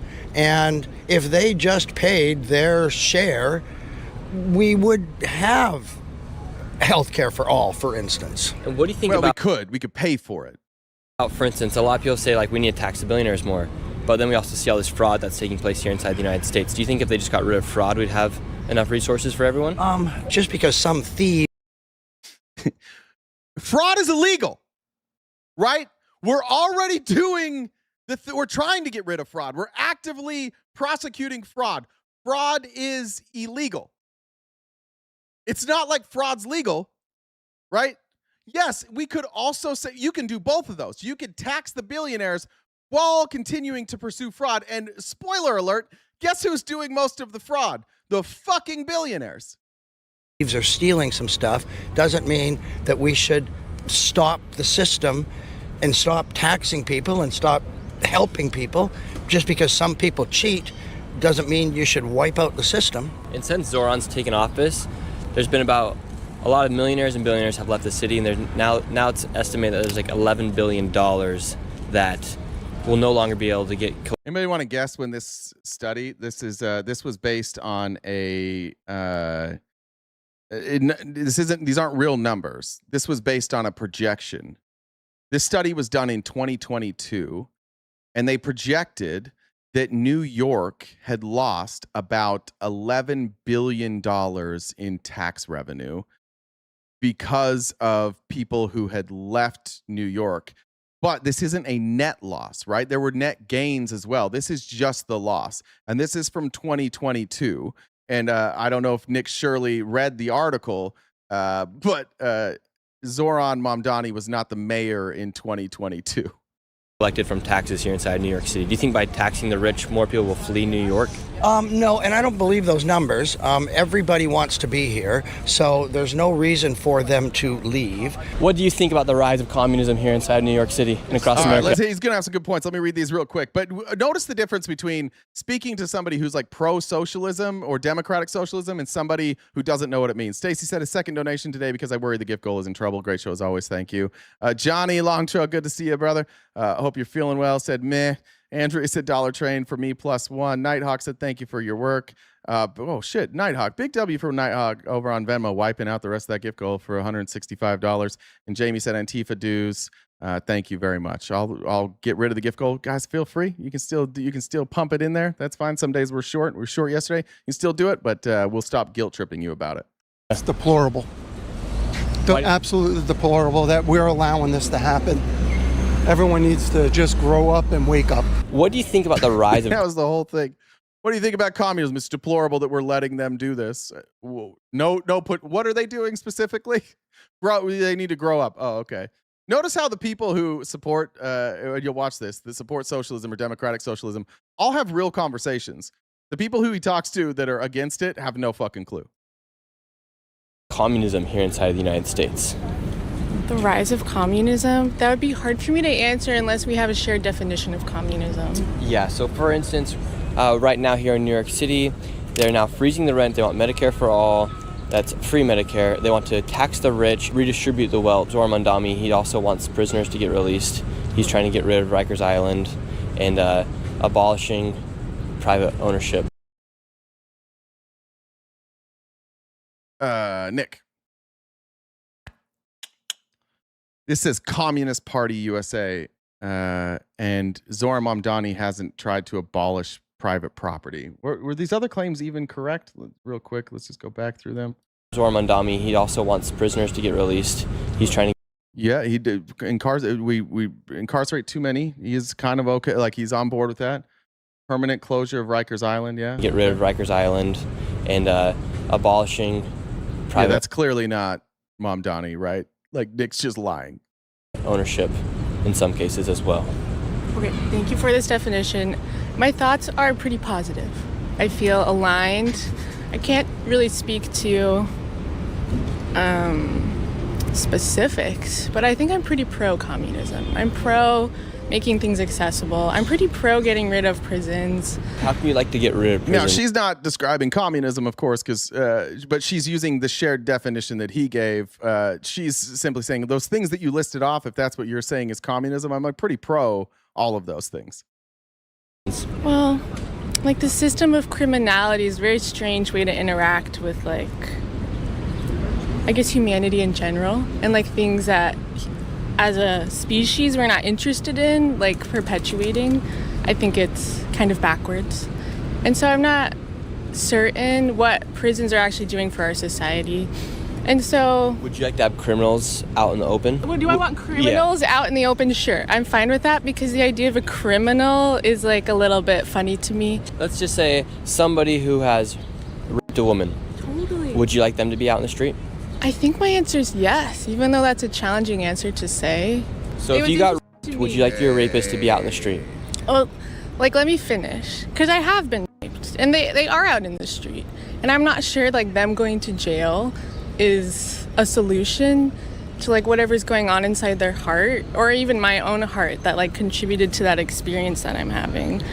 And yeah, vote for them for president. Jamar said I was told to pump it in there, so I'm coming in hard. I don't want more people to get raped, but I don't know for certain that going into a jail in the United States is going to shift anything inside of their, like, operating system so that they'll make a different choice again. Look, that's a tricky question. Somebody who just said that, Kraken said she's so genuine and he doesn't deserve it. That was a genuine answer. Like, that is a difficult thing to, like, square. Like, we have a recidivism problem. We lock up more of our population than virtually any other country. At the same time, like, do we want violent criminals just to be able to, like, walk freely? No. So how do you handle that? And this is what, like, people like Nick Shirley do. They draw this contrast, and what they're admitting is we want to lock everybody up. We don't want to do anything to fix these problems culturally. We don't want to provide like safety in other ways. Like we don't want to necessarily give send people through therapy. We don't want to consider anything other than throwing people in jail and locking them away. And she's saying like it's more nuanced than that, right? Like the idea of somebody being a criminal for me it's nuanced. Like, is it really the best thing to send somebody into prison for 10, 15, 20 years? Or are there other solutions that might be better? That's a good answer. Like you said, she is being genuine. And I don't know if she knows Nick Shirley or not. This is falling on deaf ears. But I appreciate that answer. That is a hard answer. I think that's one of the things that like people who are saying abolish prisons, that's a hard answer for them. That's going to be really difficult for them to explain. I don't know. I don't have the answer for that as well. I do know that there are a lot of crimes I don't think people need to be locked up for. I do think that we can come up with better solutions. Perhaps it's more about not necessarily abolishing prison altogether, but changing prison and have the targeted goal to be to avoid recidivism and to get to the bottom of why people commit crimes. And maybe that should be the goal of what happens when you go to prison. Maybe it should be entirely different. For a lot of people that commit a felony, even if it's not like a violent felony, that person's life is ruined forever. They're never like it's hard for them to get an apartment if they wanted to. It's hard for them to get jobs for one crime, and it could be something simple. It could be something like tax fraud, or it could be embezzling money. It could be any number of things, and they can go and they can come out completely changed, and it's with them the rest of their life. So like there is something to be said about changing the way that we incarcerate people in the United States, because it's obviously not working. It's not acting as a deterrent because we're locking up more people than any other country. It's not work. So we got to change something. It was a genuine answer, and I appreciate her. Wow. Well, thank you guys so much for your time. And is there one last message you'd like to give to the people about potential the rise of communism or freeing the people inside the prisons? Just like free yourself from the own prison in your heart, and then maybe we can get somewhere. So underneath the DSA, the Democrat Socialists of America, they actually want to defund the police and abolish. Yeah, but see, all these Republicans in here, they're like, yeah, you got to have consequences. I understand what you're saying. There should be consequences for you breaking the law. I'm saying, are the consequences we're giving the most effective? Should the consequences be more productive? Yeah, well, why not? And that's the difference between me and conservatives. Well, I don't agree with conservatives when it comes to locking people up. You guys just want to lock people up all day long, unless that person's the president, in which case he can commit crimes and it's fine. Prisons. In fact, Zora Mandami was watching the World Cup with prisoners of Rikers Island. Oh, that no. lady she even said herself, just to be on the street. It's a bit crazy. Can you be a communist and also be an American patriot at the same time? I don't think so. See what I mean? That's the same thing. So you think people shouldn't be held accountable for the harm? Jesus Christ. People should be held responsible, but we should do it in the most effective way. So if that means changing the prison system to address recidivism, meaning that maybe you don't just lock somebody away in solitary confinement and force them to do labor. Instead, when they're in prison, they're provided access to things like therapy and job training, then I would imagine, based on what other countries have done, that it changes recidivism rates. And maybe that the more serious consequences should be those who continuously break the law. But you're sending people that go into prison, come out of prison with no prospects. And a lot of times the crime that they committed to go into prison was something that they did to make money because they didn't have prospects. And yeah, they made a choice. They could have been poor. They could have pulled themselves up by their bootstraps and got a better job. That's all true. But I don't believe that it's the government's role to address personal responsibility. I think it's the government's role to look at the problem and say, what is the most effective thing we can do?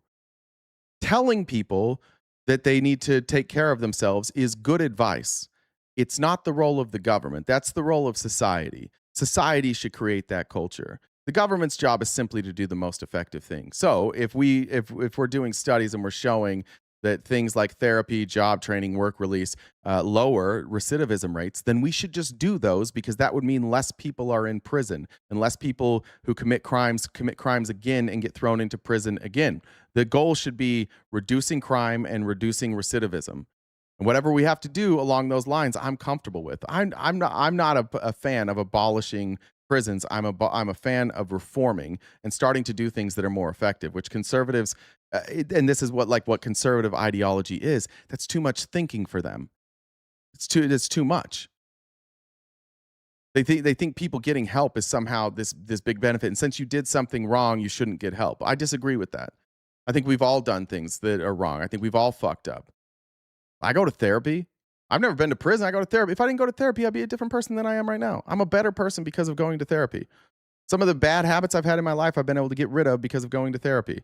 Could I have gone to prison at some point? Like, yeah, I was close. I was close to doing some crimes a few times in my life. I'm glad I had therapy.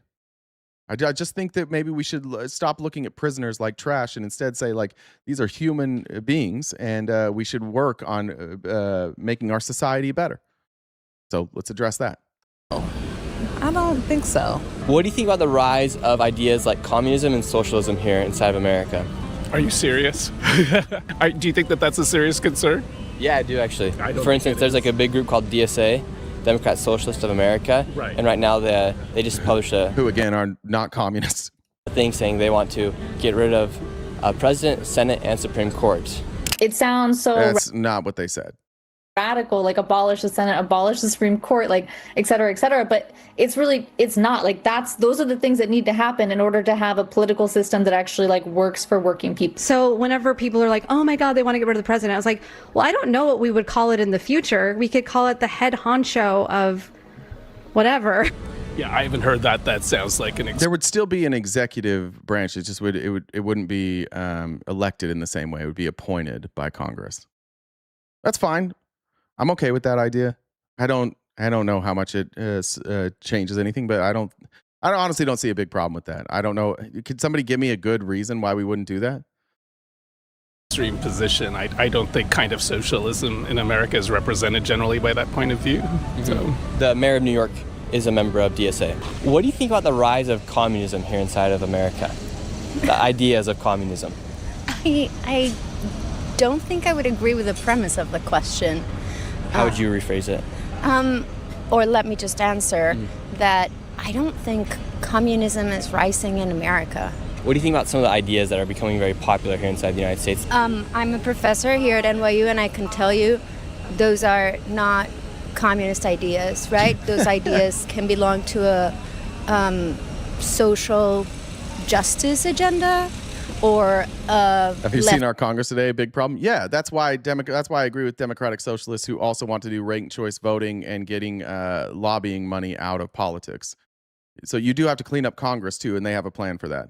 Republicans' plan for Congress and for the cleaning up Washington is literally cut taxes for rich people. Cry about it, be whiny little bitches about it, and then cut taxes for rich people.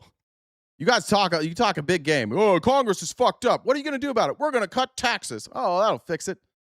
Liberal agenda, but I wouldn't describe those as communism. So I think in order for your question to work,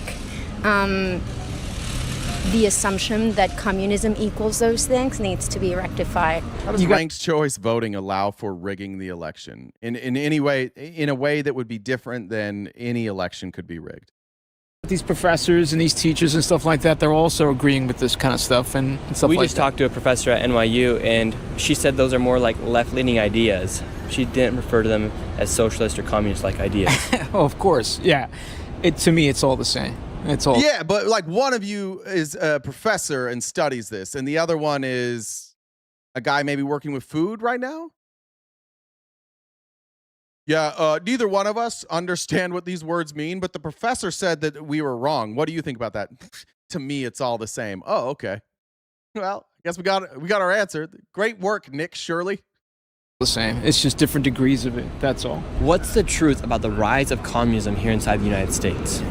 There's a few things. So one, a lot of our younger generation, they've been taught about Nazism and fascism. They have not been taught about communism. They have not seen the little black book of communism. They've not seen the piles of skulls. They have no idea. People like myself are actually from Russia. We know what the reality of communism is. To them, that's actually the reality of authoritarianism, right? Communism doesn't murder people. It doesn't say to murder people. Who chose to murder people? Was that an authoritarian leader? Yes. Is it easy for if somebody is strictly devout to an ideology to get an authoritarian leader? Yup. That's what happened in Russia. They were working towards communism, which would abolish the government. And because there was pushback, they chose a leader, and that leader became an authoritarian, which means by definition, they were no longer communist. They had some communist ideas, and they were ruled by an authoritarian. That is a problem with authoritarianism. It's not exclusive to communism. You know how I know that? Hitler wasn't a communist. Hitler did the same thing. We're not communist. We did a genocide here on indigenous people. Like, he's kind of right. Like, we need to fix our education system. But like what he said there is like people have heard about fascism. Right. But fascism's not an economic theory. Right? Fascism's about a form of government and a dictatorial form of government. Socialism, communism, those are more economic theories. So you're still talking about authoritarianism. It's still the same lesson. Don't give one psychopath all the fucking control. It doesn't matter what your ideology is. Don't fucking do that. I don't know. I guess he didn't learn that in Russia. It's this la-di-da sort of fantasy life. After all, Karl Marx himself was an unemployed loser who sat there writing about things that he was just making up, pontificating. There was no connection between him and reality. Not at all. He was a writer? He was just working for himself as a writer. What a fucking loser. He's one of the most quoted economic theorists of all time. Probably the most cited and notorious economic theorist of all time. He's just a fucking unemployed loser. No, it sounds like he worked for himself.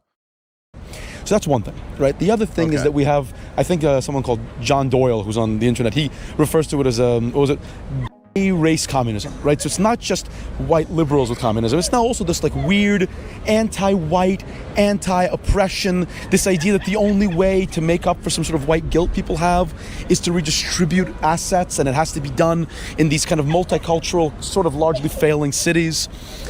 And then there's a third thing, and I think so the only way to undo the horrific acts committed by white supremacy in this country is to reform white supremacy and undo the results of white supremacy. Yeah, that sounds pretty fucking reasonable to me. That makes sense to me. The only way to fix something is to fix something. Yep. I can't believe this guy's saying that in order to fix something, you have to make changes. What kind of shit is that? this thing is something that's very... John Doyle's an unironic white supremacist. I don't know anything about John Doyle. I'm just referencing what he's saying. I'm not supporting John Doyle. I have no idea who that is. Scary, and we have to really be aware of. And remember this guy, because we'll be coming back to him in just a moment. He actually has something very interesting to share. And while we're making this video, we want to make sure that all perspectives and opinions are heard. And one way Here comes the Calci ad. Watch, here comes the Calci ad. Do this is by using a tool called Opus Clip. Opus is more than Opus Clip. Damn it, I was close. I thought Calci for sure was coming. I actually use Opus Clip. just an AI clipper. They're actually the fastest and most powerful AI growth. The link in the description or in the pinned comment down below. And now let's get back into the video. And then there's a third thing, and I think this thing is something. You saying white supremacy disqualifies you from wasting one more second. He said white supremacy, you dumb fuck. I'm repeating what this guy said that Nick Shirley said. I'm repeating the words he said. Well, am I not? If you say white supremacy, I don't listen. Yeah, you sound like a fucking bitch-ass white supremacist. That's what you sound like. Why are you upset? If you say white supremacy, you're disqualified. All right, Nazi, get the fuck out then. Go check out, what, is Fuentes not on right now? What's wrong with Nick? Is he not on? Is he not live right now? Head over to Kick or wherever the fuck that guy's at. That's a crazy thing you just said. Anybody who says white supremacy does not deserve to be listened to. Yeah. Close your ears, bud. It's very scary, and we have to really be aware of. Not everyone knows about this. It's called the Red-Green Alliance. which is basically that Islamism, which is very much focused on conquering the West, has seen that the best way to infiltrate the West is to undermine its nationalist institutions through communism, because communism always inherently has been anti-nationalist and has been obsessively humanist and obsessively egalitarian, right? So it wants to abolish borders, it wants to abolish nations. It's all about class, and it's all about everyone being one soup of humanity. And these Islamists, unironically, these fucking Muslims want everybody to be treated the same. They don't think that you should be treated differently if there's a border. They think everybody should have access to like food and water and housing. These motherfuckers. You're selling a lot of people on that. are smart. People don't know this. In the 79 Islamic Revolution in Iran, the Ayatollahs rallied all the students with communism. We're going to be together. And then the minute they overthrew the Shah, all their heads were cut off. That was the end of that. And why do you think communism... Yeah, it was an authoritarian. Once again, the problem was authoritarianism. Did none of these people, do they listen to themselves? They all wanted to be communists, which abolishes the government, and instead they didn't become communists, and they chose one leader, and that leader turned out to be an authoritarian. Yeah, don't do that. Is kind of on the rise here inside the United States. Fear. Americans are scared. They're scared of losing what they have. They're afraid of minorities. They're afraid of women's rights or women. So I think it's all fear-based. I am married into a family who escaped communism, and we are far from that. I think people like to throw around the word communism because they want to scare people so that they won't vote for other things because that's you, Nick. Fear of communism. And right now here in the... What part don't you understand? That socialism leads to authoritarianism. Because it doesn't. Right? If you adopt any ideology, whether it be economic theories or religion, once you give yourself to an ideology, you are ripe for authoritarianism, which is why MAGA is authoritarian, because you've handed over everything to Donald fucking Trump. Authoritarianism doesn't, it exists under any ideology. It exists under capitalism. You can have authoritarianism regardless of your belief system as long as you give that authority to one person. Biggest city of America, you have a mayor who is a member of the Democrat Socialists of America. That's right. What's the truth about this organization? The truth is that if you actually look in Africa or Southeast Asia, you will find... What is the truth about this American organization? Well, if you look in Africa or Asia, oh, okay. Some of the most horrifically totalitarian regimes have the word democratic in it. It turns out that putting the word democratic into something doesn't actually make it democratic. In fact, kind of like saying socialist doesn't make it socialist, does it? Like when the Nazis called themselves socialists, but they weren't socialist. Remember that? Yeah, it turns out words have meanings and people use them incorrectly. This is ironic.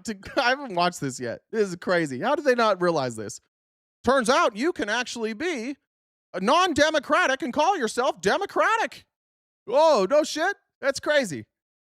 If it was democratic, you probably wouldn't have to call it that in the first place, right? So the democratic socialists are just a form of communism trying to pretend that, oh, well, we're just like Norway. Well, first of all, Norway is, funny how they use Norway as an example. It's like 90% white. But second of all... What does that have to do with anything?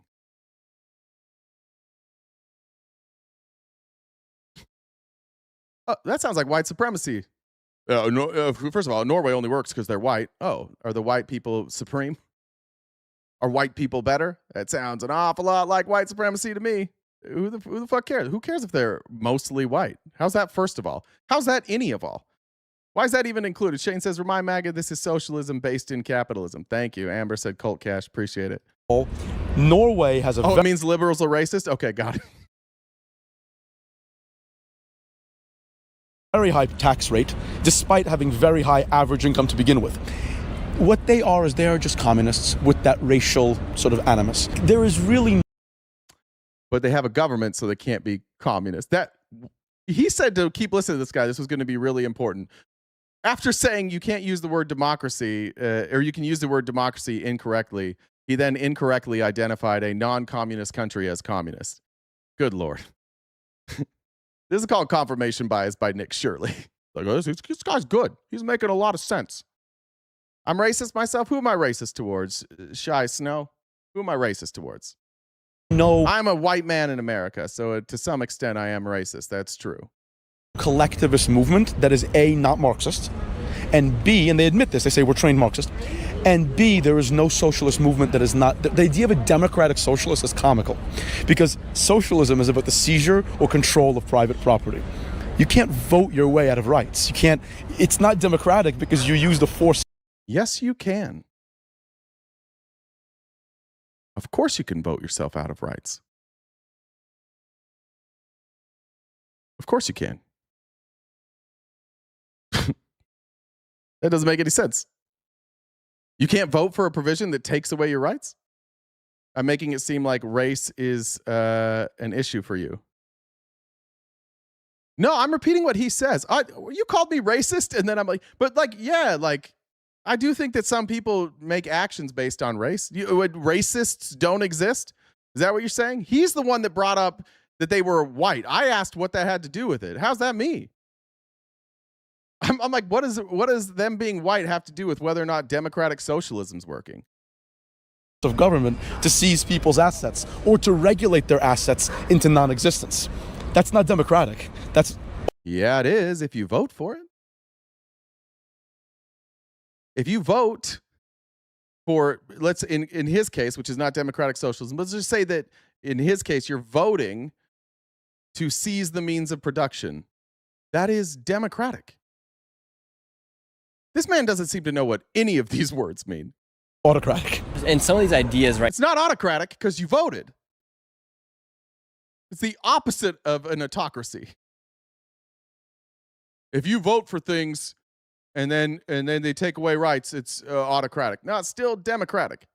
Right now they're being pushed like government grocery stores or seizing the property of individuals. I've said white bad like 10 times in the last 10 minutes. Jesus Christ, dude, you're as dumb as Nick Shirley.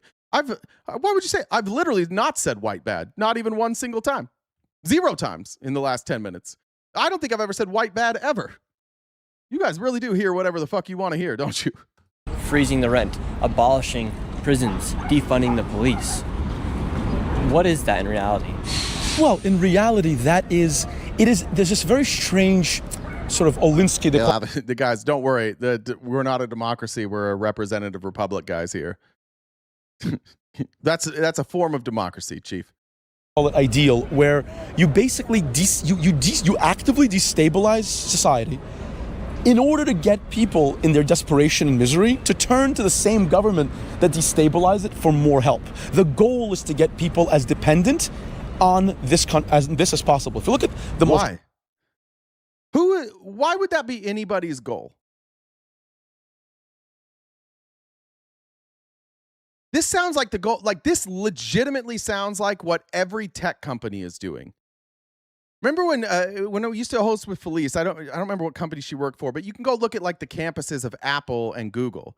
Their goal is to make you completely dependent and create an entire economy around their campus so that you'll never leave and you can't leave. They'll have doctors' offices there. They've got a gym. They've got restaurants. They've got bars.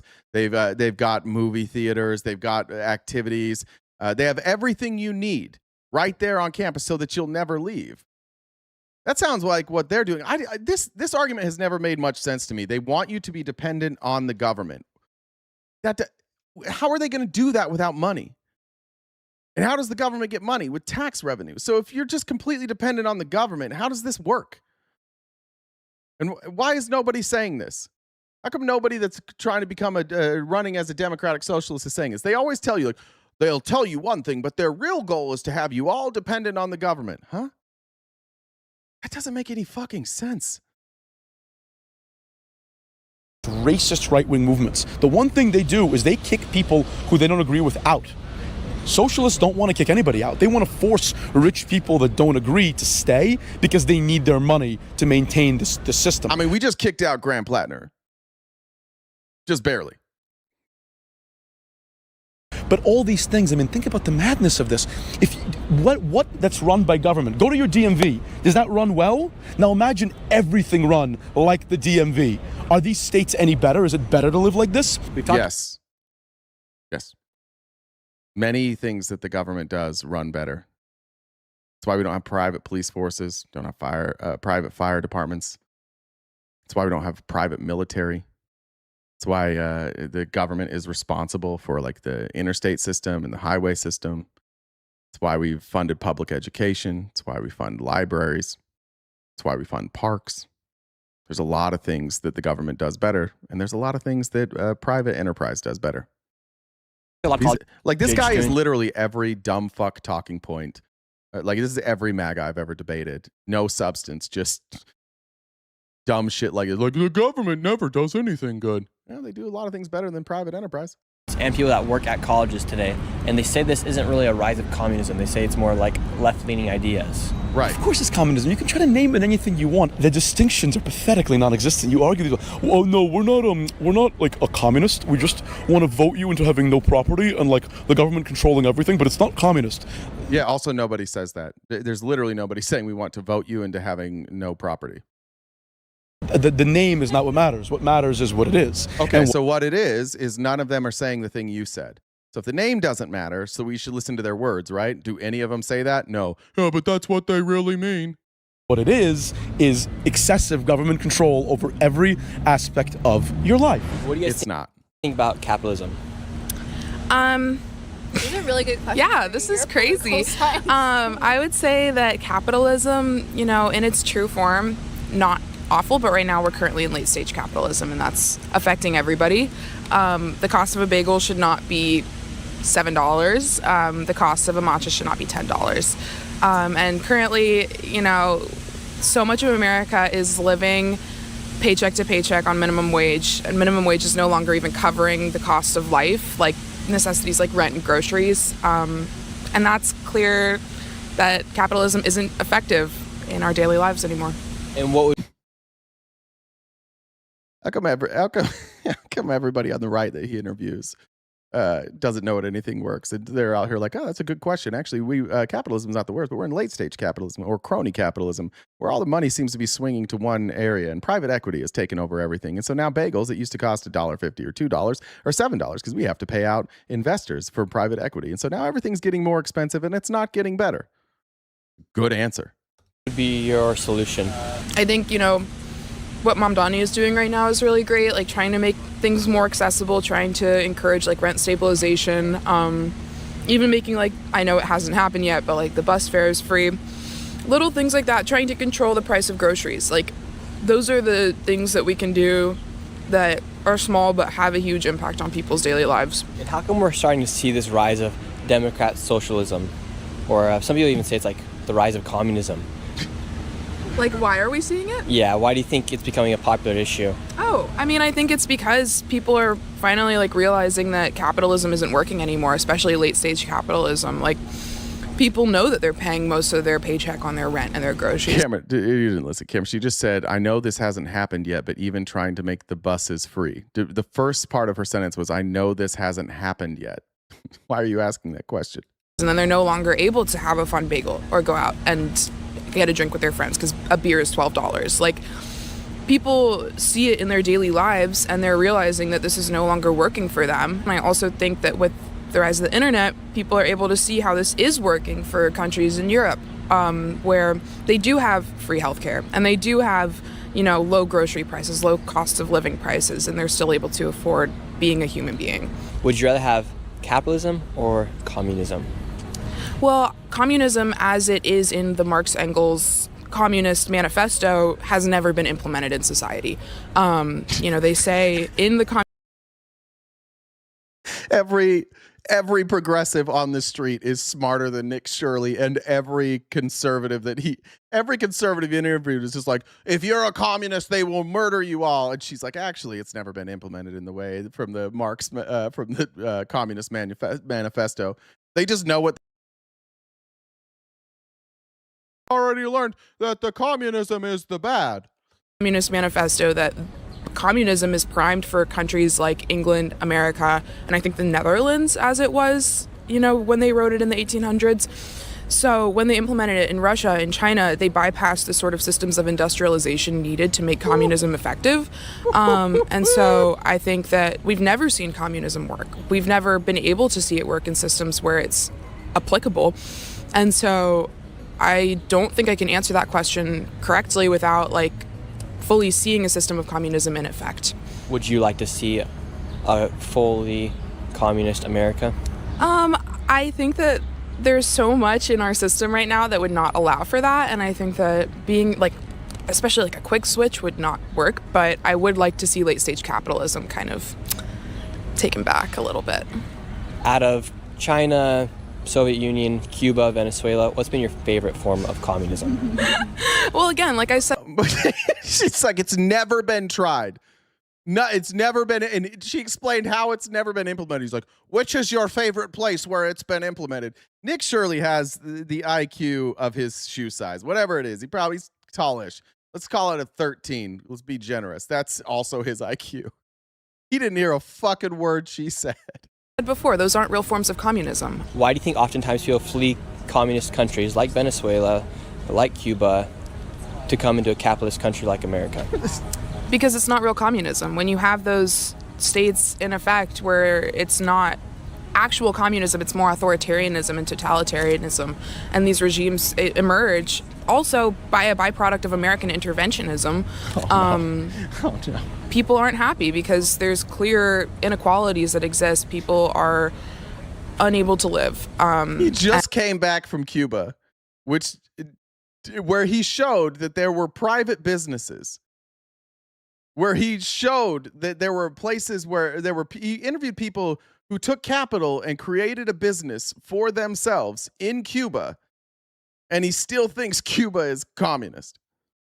And that's why they flee these countries. Again, not real communism.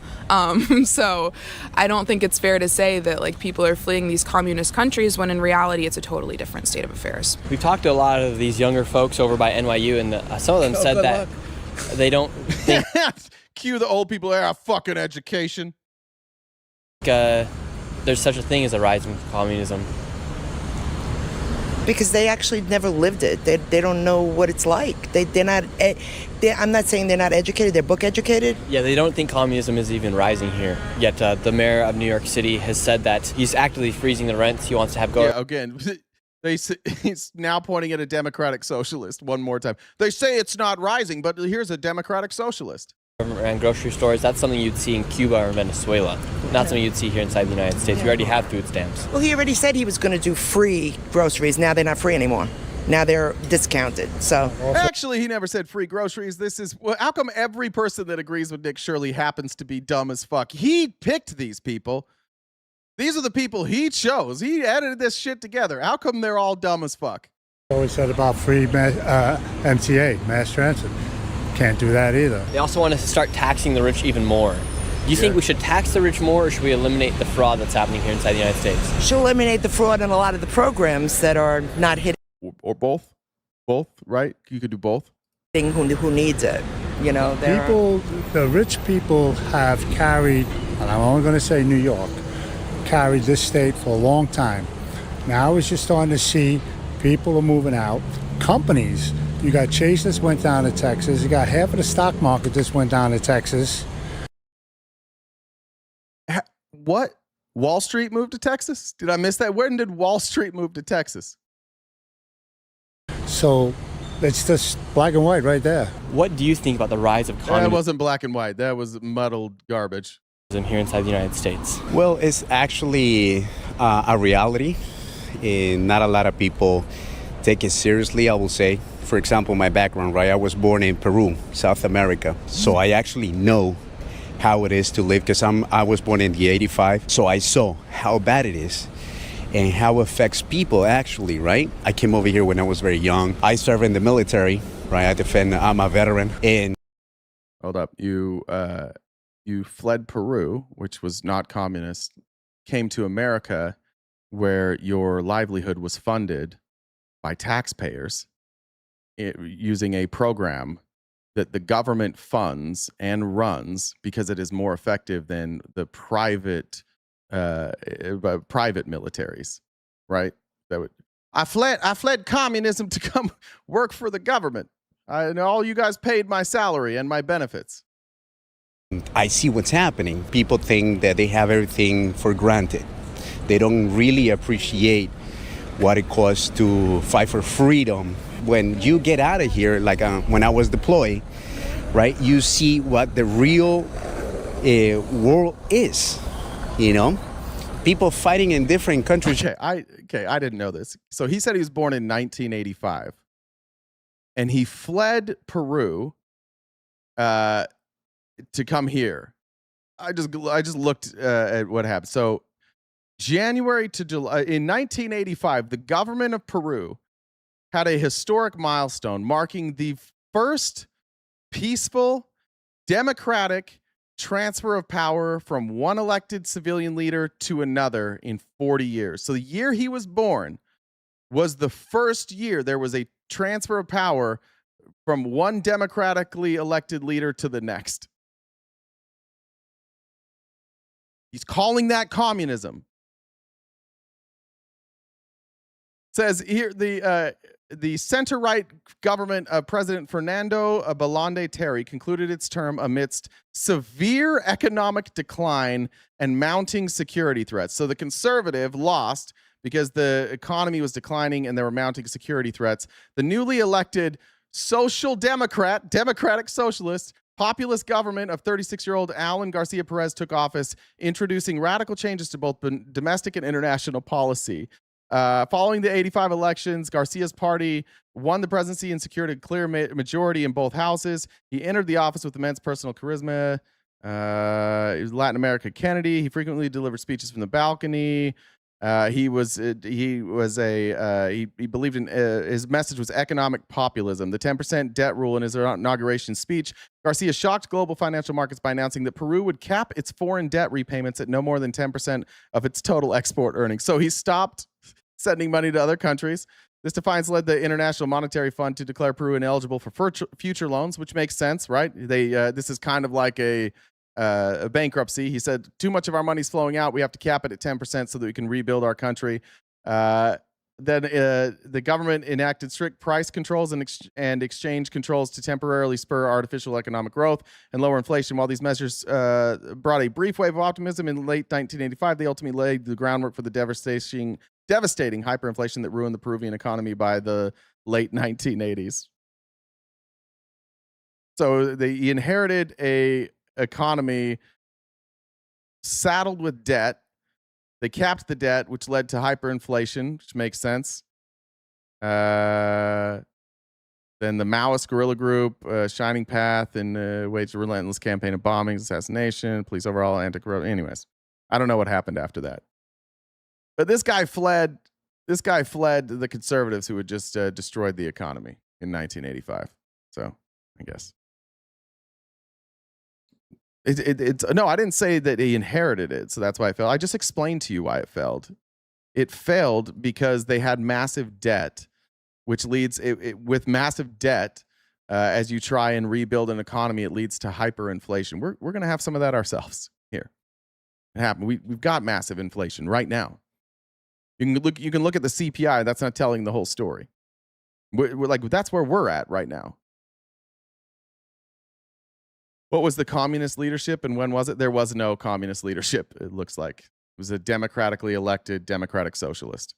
Just for a piece of... Keep reading. That was the end. I don't have anything past 1990. I don't know what happened in Peru after that. I was just addressing his claim that he said he fled. He knew what Peru was like. He was born in 85 and left a few years later. So from the time he was 0 to 5, he learned a lot about the economy of Peru, which was not communist, by the way. It was a heavily in-debt society that tried price controls to keep prices low, and we can look into it. I don't know exactly what happened with Peru. But none of the stuff that they're talking about was communism. That was the point. Could have been bad policy decisions, but none of that was communism. Food or water. So would you say to those people that don't think what's going on is a rise of communism, would you say they're being misled? Oh, absolutely. It's just that they don't care, and actually when they see people like, I don't know if I'm going to get in trouble for this, but the mayor we have, right? All the promises he's telling people free buses, free this, free that.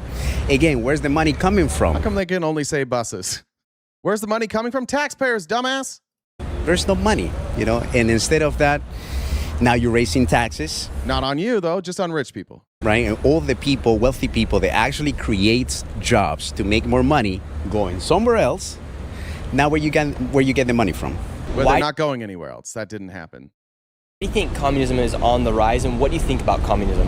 I think communism sells. It's such a simple idea and message. It obviously doesn't work at all, but it's something that you could so easily say to a young, naive college person or young person in general. You can say everything should be free, and healthcare should be free, and universal, and education should be free, but people don't really understand the ramifications behind that statement. What are the ramifications behind those statements? I mean, this is nothing new. People have been trying to sell the idea of socialism and communism for years and years and years. I mean, obviously, in pre-Soviet Russia, Is she going to explain what the repercussions are? Communism. That's where a lot of it started. You had the Mensheviks. It's not where it started. It also wasn't communism. And the Bolsheviks. And the Mensheviks were kind of like your mainstream run-of-the-mill Democrat. And then you had the Bolsheviks. This was way back in like the 1800s. Who is this? This has to be some sort of like GOP operative. Can anybody figure out who this person is? 1900s. And the Bolsheviks came in. They were kind of like the DSA activists of today. And they said, well, the Mensheviks and the Democrats aren't being radical enough, and they aren't promising you all the things that we're promising you. We can give you free education and universal health care and all of these great things. And then they never deliver. So that happened back in the day. It's just like a recurring ideology. History is a big fat circle. And it's happening again because it's such an easy thing to sell, but it's never worked. Didn't work in Russia or the Soviet Union or China or Venezuela. Communism never works, but it's such an easy idea. Yeah, that's why. But nobody's being a communist, though. So, right? None of that was communism, and none of these people are communists. I feel like it is crazy to just keep saying this. To try to convince people to vote others in with. So I hope that people read because those who know history do not repeat it. Lady, I hope you read, but not history. You need to go look up some economic theory. You seem yeah, it does seem like a very PragerU. Look, she's got to be somebody from PragerU. Can you screenshot this? Does anybody have AI that can screenshot this and just tell me who this is? So we just have to teach kids why it doesn't work. What does it mean to be a part of the DSA and be a Democrat socialist? What's that actually mean? So DSA is the Democratic Socialists of America, and it's very... Hey, give it up. She got one right. She finally got one right. She's a smart, educated lady. Yeah, you would say that, Mayday. You wouldn't recognize education. You think education is matching with you, but we've seen you. You get everything wrong every fucking day. You're one of the dumbest chatters here. You should be concerned when people make sense to you. You should be like, uh-oh, they sound like me. I should listen to somebody else. Very scary. And the Democratic Socialists of America, they are using the Democratic wing of politics to Trojan horse all of their ideas through, but they're very different than mainstream Democrats. And by Trojan horsing, of course, she means publicly stating what their ideas are and then running in primaries and being democratically elected. That's what she means by Trojan horse. Everybody knows that that's what the Trojan horse represents, right? Transparently being elected. That's a Trojan horse for sure. There's no Trojan horse here. They put their fucking platform on the internet. You can read it. Mom Donnie was all over social media, and there's not a single thing he's done in office that he didn't campaign on. He's one of the most transparent politicians in the history of this country. Trojan horse. Well, it was a Trojan horse with windows, just all windows. Oh, we see you in there. Yeah, we wanted to make sure that you knew that this is a horse, but we're all coming in this horse together. Okay, cool. Kind of defeats the purpose, though, right? Yeah, it does. We just wanted to be transparent, but still, please call us a Trojan horse. What these Democratic Socialists of America want to do is usher in communism and destroy America from within. And I'm not being dramatic when I say that because there are... She's not being dramatic, guys. She's not. It's not dramatic at all. None of them have said that. She has no evidence that they're doing that, but it's not dramatic. It's just that that's what they are. Many DSA members who are online all over X, you can look it up, saying we want to take down the American empire from within. We want to destroy... Correct. Yeah, they want to destroy what is the power structures that currently exist. Our country was founded on that principle. Western civilization, they're vastly different from the left. They want to destroy all of the institutions that we hold near and dear here in America. They basically want to root out everything that our founders worked so hard to build and start again, just like the Bolsheviks did. Doesn't no borders, no jails, no police scare you because that's what the DSA has said. No, that's not what they've said. I don't really care that much about their position on eliminating prisons. I don't think they're going to be able to do that. That's going to be really difficult. I don't think they say abolish the police. I don't think that's part of their platform.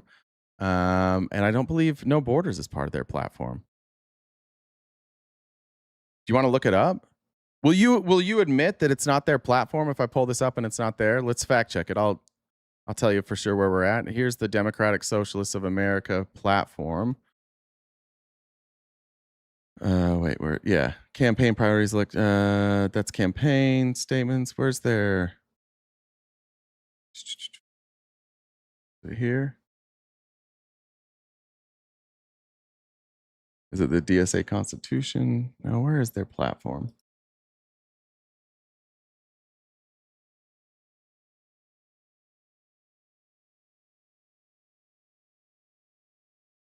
There it is. Okay.